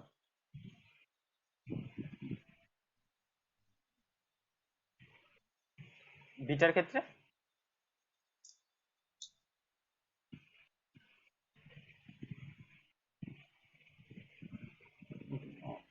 One minus beta, যে এটা ঠিক হওয়ার প্রবাবিলিটি যেটা আছে টু কারেক্ট ইনফারেন্স আছে ওয়ান মাইনাস বিটা, ঠিক আছে। One minus bitter level of কনফিডেন্সটা মাঝে মাঝে আসে, সেই জন্য ওয়ান মাইনাস মানে মাঝে মাঝে বলতে রিলেট আছে, পরীক্ষাতে ধরো তোমার যে স্টেটমেন্ট পাবে সেখানে আসতে পারে, ঠিক আছে। সো ওই জন্য, হ্যাঁ বলো।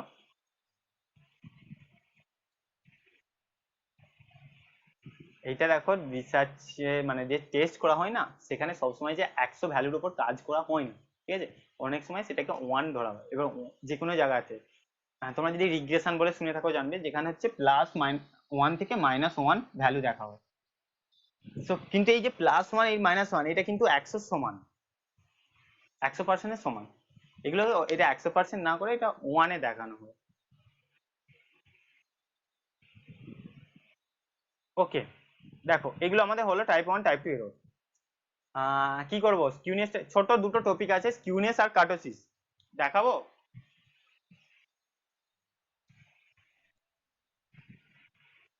দুটো ছোট ছোট টপিক আছে এবং সহজ, কিছু নেই, এবং পরীক্ষাতে প্রচুর যে আসে তা নয়, মানে মোটামুটি একটু একটা টপিক একটা আছে, ঠিক আছে। দেখো স্কিউনেস, স্কিউনেস মানে কি? স্কিউনেস হচ্ছে তোমার বলতে পারো যে মেজার, স্কিউনেস হচ্ছে সিমেট্রি মেজার করে। সিমেট্রি এবার মানে কি আমাকে বলো। স্কিউনেস কি মেজার করে? সিমেট্রি, কোন একটা ডিস্ট্রিবিউশন সেটা সিমেট্রি না অ্যাসিমেট্রি, সেটা মেজার করে থাকে স্কিউনেস।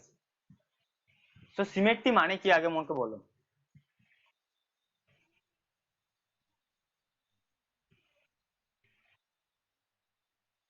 আলা আলা দেখ, আচ্ছা আগে যতটা হলো সেরকম সবাই বুঝেছে তো, কারো অসুবিধা নেই তো? আগে যতটা হলো পড়া টাইপ 1 টাইপ 2 এর পর্যন্ত, ঠিক আছে, কেউ কিছু বলছো না মানে আমি ধরে নিচ্ছি তোমরা সবাই বুঝেছো। দেখো এবার হচ্ছে স্কিউনেস। ওকে, স্কিউনেস হচ্ছে মেজার অফ সিমেট্রি। সিমেট্রি মানে হচ্ছে যেটা বলতে পারো যে আইডেন্টিক্যাল, মানে দুটোই কি সেম, সেইটাকে বলে সিমেট্রি। ধরো আমি একটা আগে তোমাদেরকে ডিস্ট্রিবিউশন জিনিসটা বুঝিয়ে দিই, নাহলে তোমরা বুঝতে পারবে না। সামান্য বুঝেছো পেয়েছি। আচ্ছা, রেকর্ডিং ভিডিওটা আরেকবার দেখবে, আর পিডিএফটা একবার পড়বে, ঠিক আছে, তারপরে দেখবে। আচ্ছা সাম্য বুঝেছো? সাম্য বুঝেছো মানে কি? সরি সরি সরি, আচ্ছা আচ্ছা সরি সরি, আমি আগেটার সঙ্গে ডিলেট করেছিলাম। ওকে, দেখো আগে তোমাদেরকে ডিস্ট্রিবিউশনটা আমি বুঝিয়ে দিচ্ছি, যে ডিস্ট্রিবিউশন জিনিসটা কি, হয়তো অনেকে জানো না। যে বিভিন্ন ডেটা আমরা তো কালেক্ট করি, সেইটাকে কেমন, তার ডিস্ট্রিবিউশনটা কেমন, ঠিক আছে, বা বলতে হয় যে পরীক্ষাতে যে মার্কস পেয়েছে 50টা স্টুডেন্ট, সেই মার্কস গুলোর ডিস্ট্রিবিউশনটা কেমন,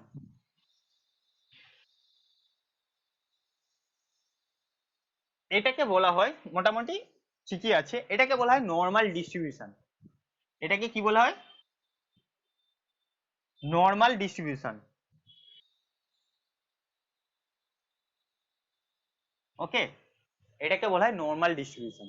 মানে এখানে কেন এটা নর্মাল বলছে, এবং এটা হচ্ছে সিমেট্রি আছে কেন, কারণ এর এই দিকটা যা আছে, এর এই দিকটা যত পার্সেন্ট আছে, এই দিকটাও তত পার্সেন্ট বা একই রকম আছে, সেই জন্য এটাকে বলা হয় নর্মাল ডিস্ট্রিবিউশন বা এটাকে সিমেট্রি বলা হয়।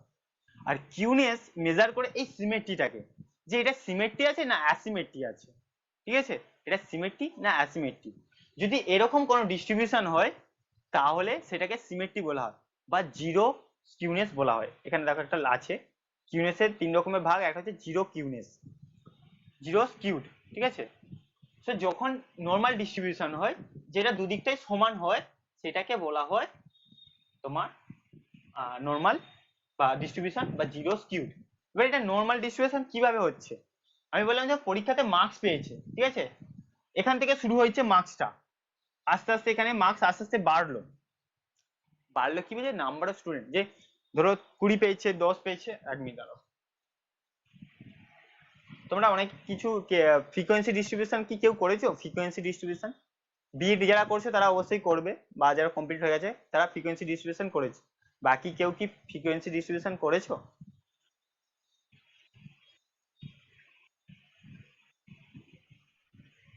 আচ্ছা, দেখো ফ্রিকোয়েন্সি ডিস্ট্রিবিউশন দেখো, ধরো আমি বললাম যে মার্কস, আমরা যে পরীক্ষা দিই মার্কস, ঠিক আছে, 10 থেকে 20, 10, 20, 30, 40, 50, এরকম একটা, হ্যাঁ বলো। আমি বললাম ফ্রিকোয়েন্সি ডিস্ট্রিবিউশন করেছো তোমরা বিএড, তোমার তো বিএড কমপ্লিট হয়েছে, অবশ্যই করবে। হ্যাঁ, ওখানে যে ডিস্ট্রিবিউশনটা থাকে, দেখো এইটা হচ্ছে মার্কস, যে 10, 20, 30, 40, 50। এবার কতজন পেয়েছে, 10 মার্কস কতজন পেয়েছে, 20 মার্কস কতজন পেয়েছে, 30 কত পেয়েছে, 40 কত পেয়েছে, 50 কত পেয়েছে, সে কতজন করে পেয়েছে সেইটা এখানে ডিনোট করা হচ্ছে। দেখো এটা এখানে কমে আছে, মানে আমরা বলতে পারি কম সংখ্যক 10% পেয়েছে। এবং এখানে যত পেয়েছিল দেখো এইদিকেও সেম লেভেলে আছে, তার মানে যতজন 10 পেয়েছিল পরীক্ষাতে ততজন 50ও পেয়েছে। যদি 5 জন 10 পেয়ে থাকে, 5 জন 50 পেয়েছে। এবার 20টা দেখো এখান পর্যন্ত উঠেছে, তার মানে এটা যদি বলি 10 জন 20 মার্কস পেয়েছে, 40 মার্কস পেয়েছে, এরকম 10 জন আছে। উপরের গুলো হচ্ছে পার্সন, নিচের গুলো হচ্ছে মার্কস। 40 মার্কস পেয়েছে 10 জন, 20 মার্কস পেয়েছে 10 জন। এবার 30 মার্কসটা হচ্ছে পেয়েছে 20 জন ধরো। এবং এইটা দেখো দুদিকটা সেম, এদিকটা যেভাবে উঠেছিল গ্রাফটা, এদিকটা সেইভাবেই পড়েছে, বা দুদিকের যে ফ্রিকোয়েন্সিটা আছে সেম আছে, তখন সেটা নর্মাল ডিস্ট্রিবিউশন কার্ভ হয়ে যায়, বা এটা হচ্ছে কোনো স্কিউড নেই। বুঝতে পেরেছো মোটামুটি? তোমাকে পরীক্ষাতে ছবি আঁকতে দেবে না, কিছু এগুলো দেবে না, আমি এইটা বোঝানোর জন্য এটাকে জাস্ট বললাম। বুঝতে পেরেছো যে কেন এটা সিমেট্রি বলা হচ্ছে, আর কেন নর্মাল ডিস্ট্রিবিউশন কার্ভ বলা হচ্ছে? নর্মাল ডিস্ট্রিবিউশন কার্ভ সেই জন্য বলা হচ্ছে কারণ এর দুদিকটা, এর যে মিডিল একটা ভ্যালু লাইন টানছি, এর দুদিকটাই সমান। এই দিকটা যত যত পার্সেন্ট, এদিকটাও তত পার্সেন্ট। এই গোটা এরিয়াটাকে, মানে এখান থেকে শুরু করে এখান পর্যন্ত যদি আমরা 1 ধরি, এটা যদি গোটাটা 1 ধরি, এর এই দিকটা 0.5%, যতটা আছে ঠিক আছে গোটাটা, এই দিকটা গোটাটা 0.5%, এইটা 0.5%। এবার সেই একই ভাবে এইটা হচ্ছে 1 মানে 100, এটা 50%, এটা 50%। সেই জন্য এটা সিমেট্রিক এবং এটা নর্মাল ডিস্ট্রিবিউশন। বুঝতে পেরেছো? একটু বুঝলেই হবে, আর কিছু মানে এটা পরীক্ষাতে কোনো আসবে না, পরীক্ষাতে জিজ্ঞাসাও করবে না যে এটা কত পার্সেন্ট হয়, 0.5 অর্থাৎ 50% হয়, এরকম জিজ্ঞাসাও করবে না। তো এটা হচ্ছে নর্মাল ডিস্ট্রিবিউশন। এবার এখানে নর্মাল ডিস্ট্রিবিউশনে মিন মিডিয়ান মোড। হ্যাঁ বলো।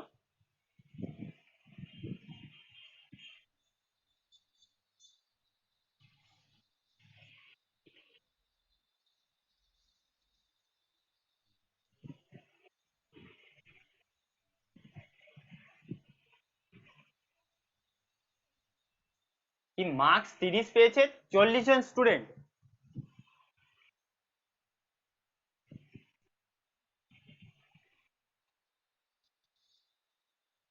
হুম, এটা পার্সন, হ্যাঁ।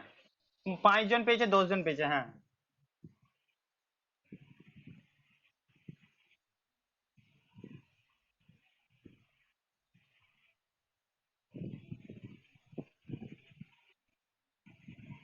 গ্রাফটা আরো এমন হতো, 20 করেছিলাম বলে এরকম করেছিলাম, যদি তোমার আরো যে 20 জায়গাতে যে 40 জন পেতো, তাহলে তোমার এই পিকটা এরকম আরো উপরে উঠতো, এইটা আর হতো না, কিন্তু সেই সেমই থাকতো। ঠিক আছে, যেহেতু নর্মাল ডিস্ট্রিবিউশন সিমেট্রিক হতো। দেখো তুমি 40 পিক উঠেছে, যেভাবে গ্রাফটা উঠেছিল সেইভাবেই নেমেছে, এইদিকেও 10, এইদিকেও 10, এইদিকেও 5, এইদিকেও 5, তো দুদিকটাই সমান আইডেন্টিক্যাল, এটাও নর্মাল ডিস্ট্রিবিউশন। এটার আলাদা নাম আছে কিন্তু এটাও নর্মাল ডিস্ট্রিবিউশন। ঠিক আছে। আচ্ছা, এবার বলো আমাকে নর্মাল ডিস্ট্রিবিউশনে কেউ যদি বলতে পারো মিন মিডিয়ান মোড কি সেম হয় না আলাদা হয়? মিন মিডিয়ান মোড, এটা নাম হয়তো শুনে থাকবে, মিন মিডিয়ান মোড সেম হয় না আলাদা হয়? বলতে পারবে, নাহলে ছেড়ে দাও, আমি মানে আমি তাহলে একবারে সেম হয়। দেখো মিন মিডিয়ান মোড এটা তিনটে সেন্ট্রাল টেন্ডেন্সি আছে, ঠিক আছে, বা বলতে পারো এই তিনটে অ্যাভারেজ বলতে পারো। ঠিক আছে, তিনটেতেই অ্যাভারেজ, মানে যদি দেখো মানে বড় টার্ম হিসাবে তিনটে হচ্ছে অ্যাভারেজ, মিন মিডিয়ান মোড, নামগুলো শুনে আছে। তোমাদেরকে পরীক্ষায় কেউ কিছু জিজ্ঞাসা করবে না মিন মিডিয়ান মোড সম্পর্কে, ঠিক আছে, জাস্ট এইটার জন্য বলছি। যখন নর্মাল ডিস্ট্রিবিউশন হয়, এখানে কি হয়, মিন মিডিয়ান মোড এদের ভ্যালু সেম হয়। Mean equal to median equal to mode, M O D E লিখে নেবে, হ্যাঁ। নর্মাল ডিস্ট্রিবিউশন কার্ভে mean equal to median equal to mode, মানে এই তিনটে ভ্যালু সেম হয় এবং এই তিনটে ভ্যালু এই পয়েন্টটাতে হবে, যেহেতু এটা সবচেয়ে হাই পিক, এই পয়েন্টটাতে মিন মিডিয়ান মোড হবে। এটা লিখে নাও, ঠিক আছে, যে নর্মাল ডিস্ট্রিবিউশন কার্ভে মিন মিডিয়ান মোড সেম হয়। এই যে দেখো এখানে লেখা আছে, দাঁড়া বড় করে দিচ্ছি, এটা নর্মাল ডিস্ট্রিবিউশন কার্ভ দেখতে পাচ্ছ, আমার ছবিটা মোটামুটি এরকমই হয়েছে। Symmetrical data, mean median mode same, সমান। ওকে,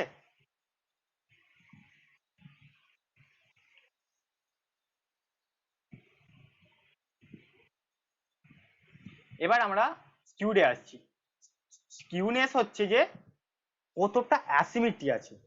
সিমেট্রিটা হচ্ছে আমার যে নর্মাল ডিস্ট্রিবিউশন, কিন্তু স্কিউনেস কি মেজার করে থাকে, যে আমার এটা কতটা অ্যাসিমেট্রি আছে, ঠিক আছে, দ্য ল্যাক অফ সিমেট্রি, যে কতটা আমার সিমেট্রি নয় সেটাকে চেক করে, বা কোন দিকে প্রবলেম আছে, কোন দিকে ডেটাটা চেপে গেছে, বা বলতে পারো কোন দিকে ডেটাটা কম আছে, সেটাকে দেখা হয় স্কিউনেস, ঠিক আছে। এবং স্কিউনেসকে দুটো ভাগে ভাগ করা হয়, পজিটিভ স্কিউনেস আর নেগেটিভ স্কিউনেস। স্কিউনেসকে দুটো ভাগে ভাগ করা হয়, পজিটিভ আর নেগেটিভ।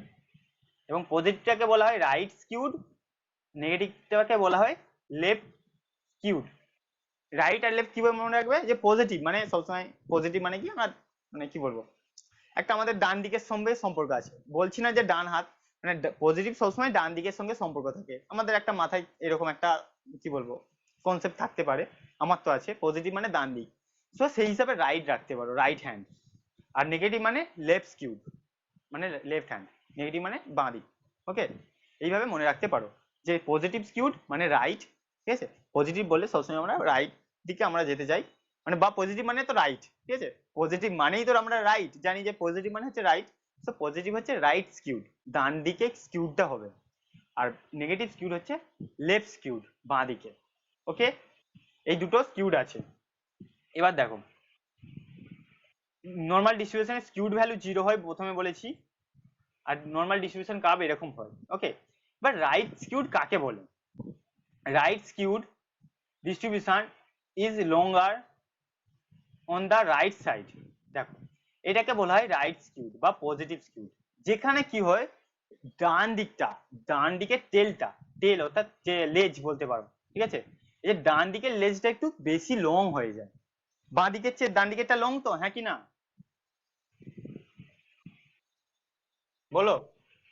সো যখন ডান দিকে বেশি লং হয়ে যাবে টেলটা, এটাকে টেল বলা হয়, স্ট্যাটিস্টিকের ভাষাতে টেল মানে যেটা আমরা লেজ বলে থাকি, TILS টেলস, ঠিক আছে, যেটাকে আমরা লেজ বলি, ঠিক আছে, সেই টেল বলা হয়। এই টেলটা, রাইট সাইডের টেলটা যখন একটু বেশি লং হয়ে যায়, তখন সেটাকে পজিটিভ স্কিউড বলা হয়। কি বললাম বুঝতে পারলে? পজিটিভ স্কিউড কাকে বলে?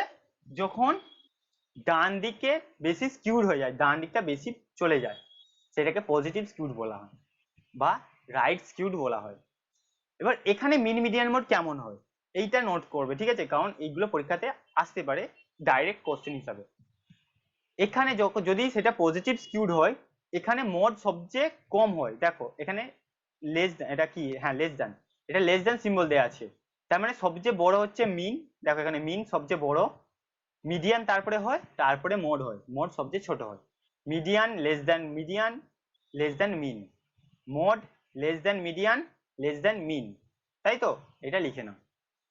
মিডিয়ান সবচেয়ে বড় হয় পজিটিভ স্কিউডে, মিডিয়ান সরি পজিটিভ স্কিউডে মিন সবচেয়ে বড় হবে, তারপরে মিডিয়ান হয়, তারপরে মোড হয়।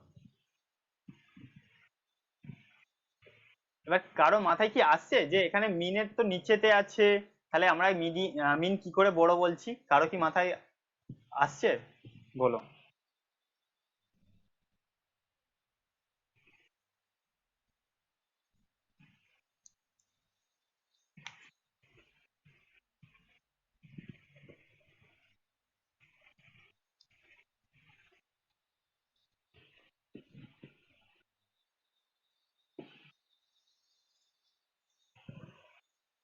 আচ্ছা, হ্যাঁ বলো, কিছু বলবে।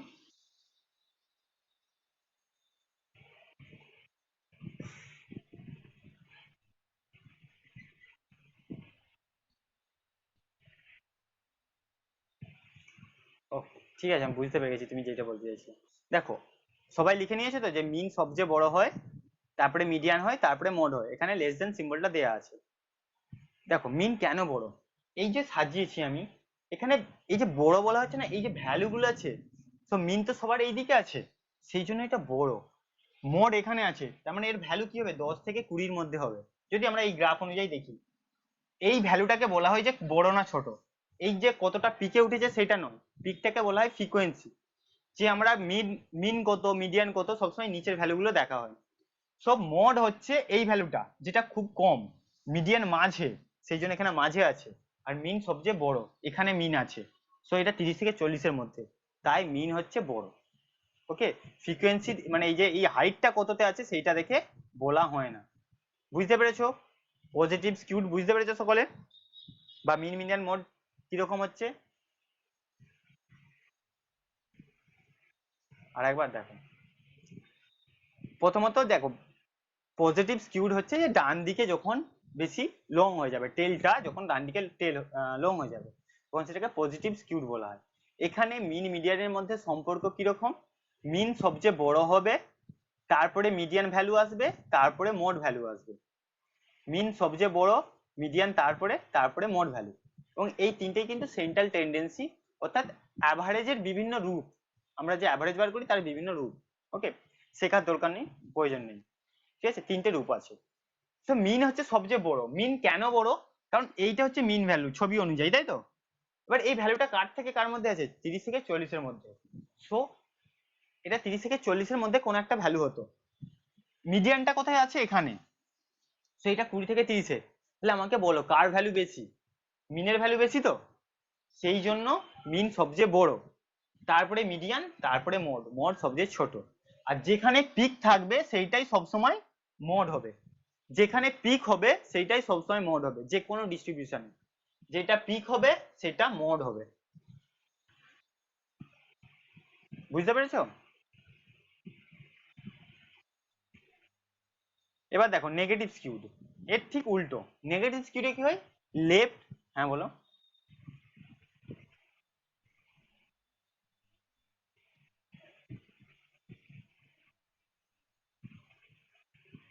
হ্যাঁ পিক যেখানে, হ্যাঁ পিক, হ্যাঁ এখানে বেশি তো, ফ্রিকোয়েন্সি তো মোডের তে বেশি হচ্ছে।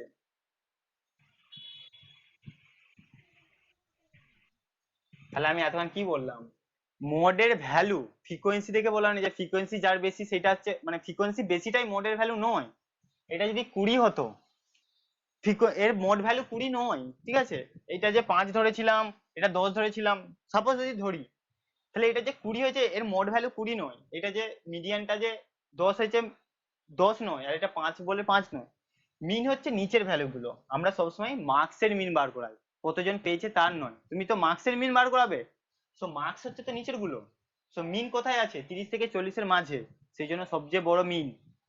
মিডিয়ান কোথায় আছে, 20 থেকে 30-এর মাঝে, সেই জন্য মাঝে আছে মিডিয়ানটা। আর মোড কোথায় আছে, 10 থেকে 20-এর মাঝে, সেই জন্য মোডটা সবচেয়ে কম।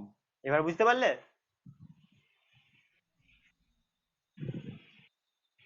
ওকে, এবার হচ্ছে লেফট, হ্যাঁ বলো।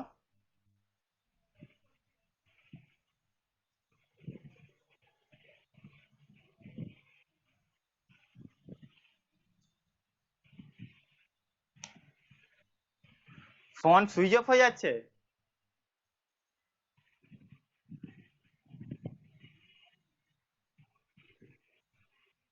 ফোনের ডাক, ফোনের ডাক্তার দেখাও।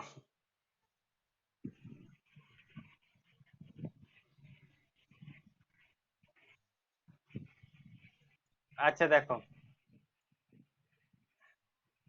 হ্যাঁ রেকর্ডিং আছে। দেখো এরপর হচ্ছে লেফট স্কিউড বা নেগেটিভ স্কিউড, যেটা কি হয় পুরোপুরি উল্টো। লেফট সাইডটা হচ্ছে বেশি লং হয়ে যায়, লেফট সাইডটা এখানে লং হয়েছে, তাই তো, এটাকে নেগেটিভ স্কিউড বলা হয়। এখানে এর মিন মিডিয়ান মোডের ক্যারেক্টারিস্টিকটা পুরো উল্টো হয়ে যায়। মিন সবচেয়ে ছোট হয় কারণ মিন এখানে আছে, তারপরে মিডিয়ান হয়, মিডিয়ান সবসময় মাঝে থাকবে, আর মোড হচ্ছে সবচেয়ে বড় হয়। এর উল্টো পুরো, ঠিক আছে। নেগেটিভ হচ্ছে পজিটিভ, পুরোপুরি উল্টো। ওকে, এটাকে বলা হয় নেগেটিভ স্কিউড। কারো অসুবিধা আছে নাকি বলো? পরীক্ষাতে এখানে যদি কোশ্চেন আসে তোমার এই যে মিন মিডিয়ান মোড এখান থেকে কোশ্চেন আসার সম্ভাবনা থাকে, ঠিক আছে, পজিটিভ আর নেগেটিভ, বা পজিটিভ স্কিউড কাকে বলা হয়, নেগেটিভ স্কিউড কাকে বলা হয়, এরকম কোশ্চেন এখান থেকে আসার সম্ভাবনা থাকে। এবং এই মাঝেরটা হচ্ছে নর্মাল ডিস্ট্রিবিউশন কার্ভ বা নর্মাল ডিস্ট্রিবিউশন, যেখানে মিন মিডিয়ান মোড একটা স্ট্রেট লাইনে থাকে, সেই জন্য মিন মিডিয়ান মোড সেম হয়। ওকে, বোঝা গেছে? কারো অসুবিধা আছে স্কিউনেসে?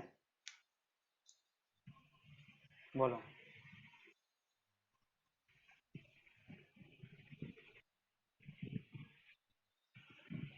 হ্যাঁ, গ্রেটার দ্যান লেস দ্যান মানে এখানে যেভাবে লেখা আছে হয়তো উল্টে দিয়ে গ্রেটার দ্যান,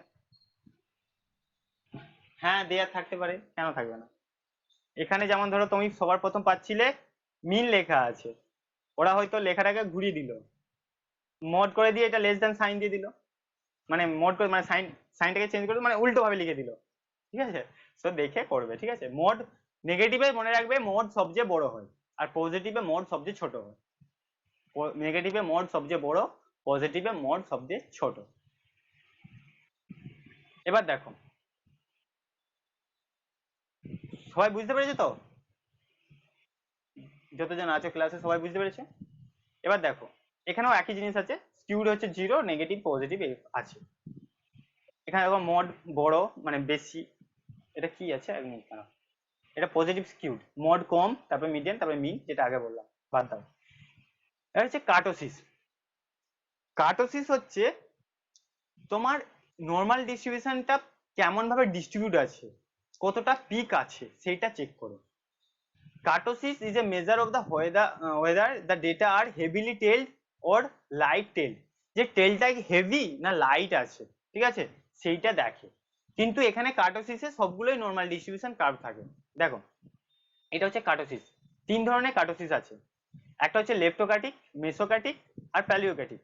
তিনটেই কিন্তু নর্মাল ডিস্ট্রিবিউশন, তিনটে গ্রাভি নর্মাল ডিস্ট্রিবিউশন, এখানে যে স্কিউড হয় না কিছু, তিনটেই দেখো নর্মাল ডিস্ট্রিবিউশন, ঠিক আছে। কিন্তু এর যে পিকনেস, এটা সবচেয়ে ভালো বুঝতে পারে, পিকনেস গুলো দেখো, তিনজনের পিকনেস আলাদা আছে, তাই তো। এই যে প্রথমটা আছে, এর পিক খুবই কম, মানে খুব কম উপরে উঠেছে, তাই তো, হ্যাঁ কি না? সো যখন পিক কম হয় তখন সেটাকে প্ল্যাটোক্রাটিক বলা হয়, ঠিক আছে। পিক কম হলে সেটাকে প্ল্যাটোক্রাটিক বলা হয়। মেসোটা হচ্ছে আইডিয়াল, যেটাকে আমরা নর্মাল ডিস্ট্রিবিউশন কার্ভ বলে থাকি, সেটাই হচ্ছে আমাদের মেসো, ঠিক আছে। মেসোটা হচ্ছে আইডিয়াল, নর্মালি আমরা যেটাকে নর্মাল ডিস্ট্রিবিউশন কার্ভ বলি, ঠিক আছে। এই যে যেমন এটা ধরো নর্মাল ডিস্ট্রিবিউশন একটা কার্ভ, সেটা হচ্ছে মেসো। আর লেপ্টোটা হচ্ছে প্রচুর যখন বড় পিক হয়ে যায়, যখন প্রচুর বড় পিক হয়ে যায় তখন সেটাকে লেপ্টোক্রাটিক বলা হয়। কি লিখেছে এক্সামে? আচ্ছা, এক্সামে এসেছিল একবার। সো দেখো, ঠিক বুঝতে পারলে? তো যখন হাই পিক হবে, পিকনেসটা মনে রাখবে, হাই পিক হবে সেটা লেপ্টো, মেসো মানে মিডিলে, এবং এটা নর্মাল ডিস্ট্রিবিউশন। মেসো মানে মিডিল জানো, এবং নর্মাল ডিস্ট্রিবিউশন। কিভাবে এসেছিল, যখন পিআইপি করাবো কোশ্চেন পেয়ে যাবে, ঠিক আছে। প্ল্যাটোক্র্যাটিক হচ্ছে যেটা হচ্ছে বলতে পার, আচ্ছা, আমি আমার খেয়াল নেই বা দেখিনি। প্ল্যাটোক্র্যাটিক হচ্ছে যেটা চ্যাপ্টা মনে করতে পারো, ঠিক আছে, যেমন এইটা দেখো চ্যাপ্টা মতন আছে, এতটা লং দূরে আছে, তখন সেটাকে প্ল্যাটোক্র্যাটিক বলা হয়, এরকম হবে প্ল্যাটোক্র্যাটিকটা, একটা প্লেন টেবিলের মতন, ঠিক আছে। সো এটাকে প্ল্যাটোক্র্যাটিক। এটা হচ্ছে মেসো, আর এটা হচ্ছে এমন করে একটা হলে সেটা লেপ্টোক্র্যাটিক হবে। এই তিনটে হচ্ছে কার্টোসিসের টাইপ আছে। ওকে, কারো অসুবিধা আছে বলো।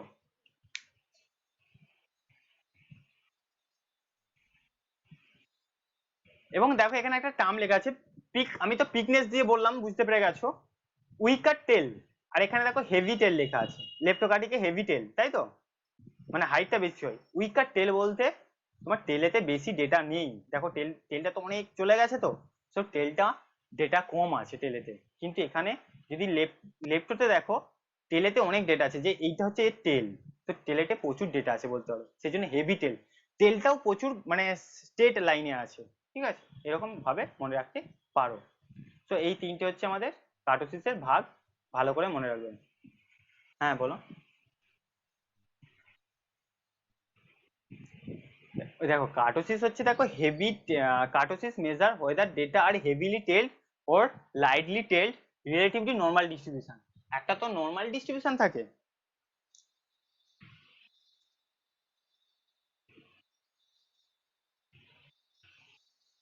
এইটা হচ্ছে আমার নর্মাল ডিস্ট্রিবিউশন, ঠিক আছে, এটা হচ্ছে আমার নর্মাল ডিস্ট্রিবিউশন। এবার কার্টোসিস কি মেজার করে, এই নর্মাল ডিস্ট্রিবিউশনের চেয়ে যে টেলটা, এইগুলোকে টেল বলা হয়, ঠিক আছে, এই জায়গাগুলোকে এই দিকটাকে টেল বলা হয়। এবার এই টেলটা হেভিলি টেল নাকি লাইট টেল, লাইট মানে বলতে পারো উইক, মানে কম ডেটা আছে এরকম একটা, ঠিক আছে, মনে রাখতে পারো। সো হেভি টেল, হেভি টেল মানে কি হবে, যখন এই ডিস্ট্রিবিউশনটা এরকম হয়ে যাবে, দেখো টেলটা বেশি দূর যাচ্ছে না, এখানে শেষ হয়ে যাচ্ছে, পুরো স্টেট এসে এখানে শেষ হয়ে যাচ্ছে, সেই জন্য এটাকে হেভিলি টেল বলা হয়।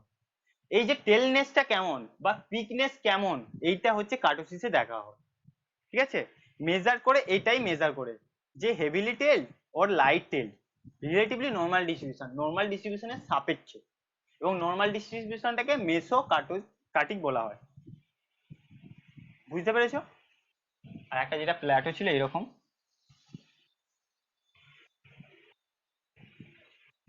বুঝতে পেরেছ? উচ্চতা দেখো, এটাকে পিক বলা হয়, ঠিক আছে, এটাকে পিক বলা হয়, এগুলোকে পিক বলা হচ্ছে, ঠিক আছে, এটা হচ্ছে পিক। পিকনেস দিয়েও তুমি মনে রাখতে পারো, যার বেশি পিক সেটা হচ্ছে লেপ্টো, যার কম, সবচেয়ে কম সেটা প্ল্যাটো, আর যার মিডিয়াম আছে সেটা মেসো। আর একটা টেল দিয়েও দেখতে পারি আমরা টেলটা কেমন আছে, টেলটা যদি অনেক দূর পর্যন্ত চলে যাচ্ছে, ঠিক আছে, এইটাকে বলা হয় প্লেটো। প্লেটোর হচ্ছে অনেক দূর পর্যন্ত টেলটা বিস্তৃতি হয়, কিন্তু লেপ্টোর টেল বেশি দূর যায় না। দেখো এই যে লেপ্টোকাটিক, এই যে টেলটা আছে, অন্য কালার নিচ্ছি দাঁড়াও, এই যে টেলটা দেখো এখানে এসে শেষ হয়ে যাচ্ছে, বেশি দূর গেছে, সো টেলটা হেভিলি ডিস্ট্রিবিউটেড, এই দুটো জিনিস থেকেই এটাকে আইডেন্টিফাই করা হয়। ওকে,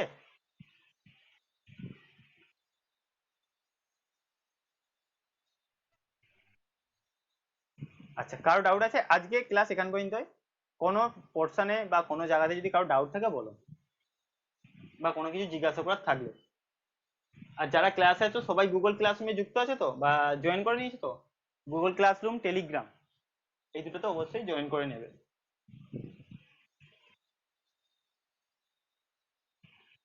আর লিঙ্কটা হচ্ছে এতে দেয়া আছে, হোয়াটসঅ্যাপের ডেসক্রিপশন। আচ্ছা আজকে যা, ওকে, আজকে যা ক্লাস হলো কারো ডাউট নেই? আর তোমরা সবাই যে প্রথমে ডিআইটা দেখালাম ওটা করে নেবে।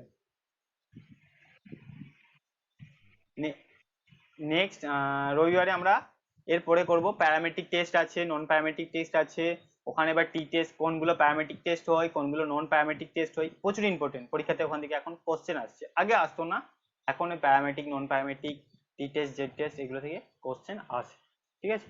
নেক্সট দিন ওইগুলো আমরা করবো রবিবারে, তারপরে যদি ওইটা হয়ে যাওয়ার পর অন্য কিছু করা যাবে। ওকে, কারোর কিছু ডাউট থাকলে বলো, বা কোনো কিছু অন্য কিছু জিজ্ঞাসা করার থাকলে বলো, না হলে লেফট হয়ে যেতে পারো।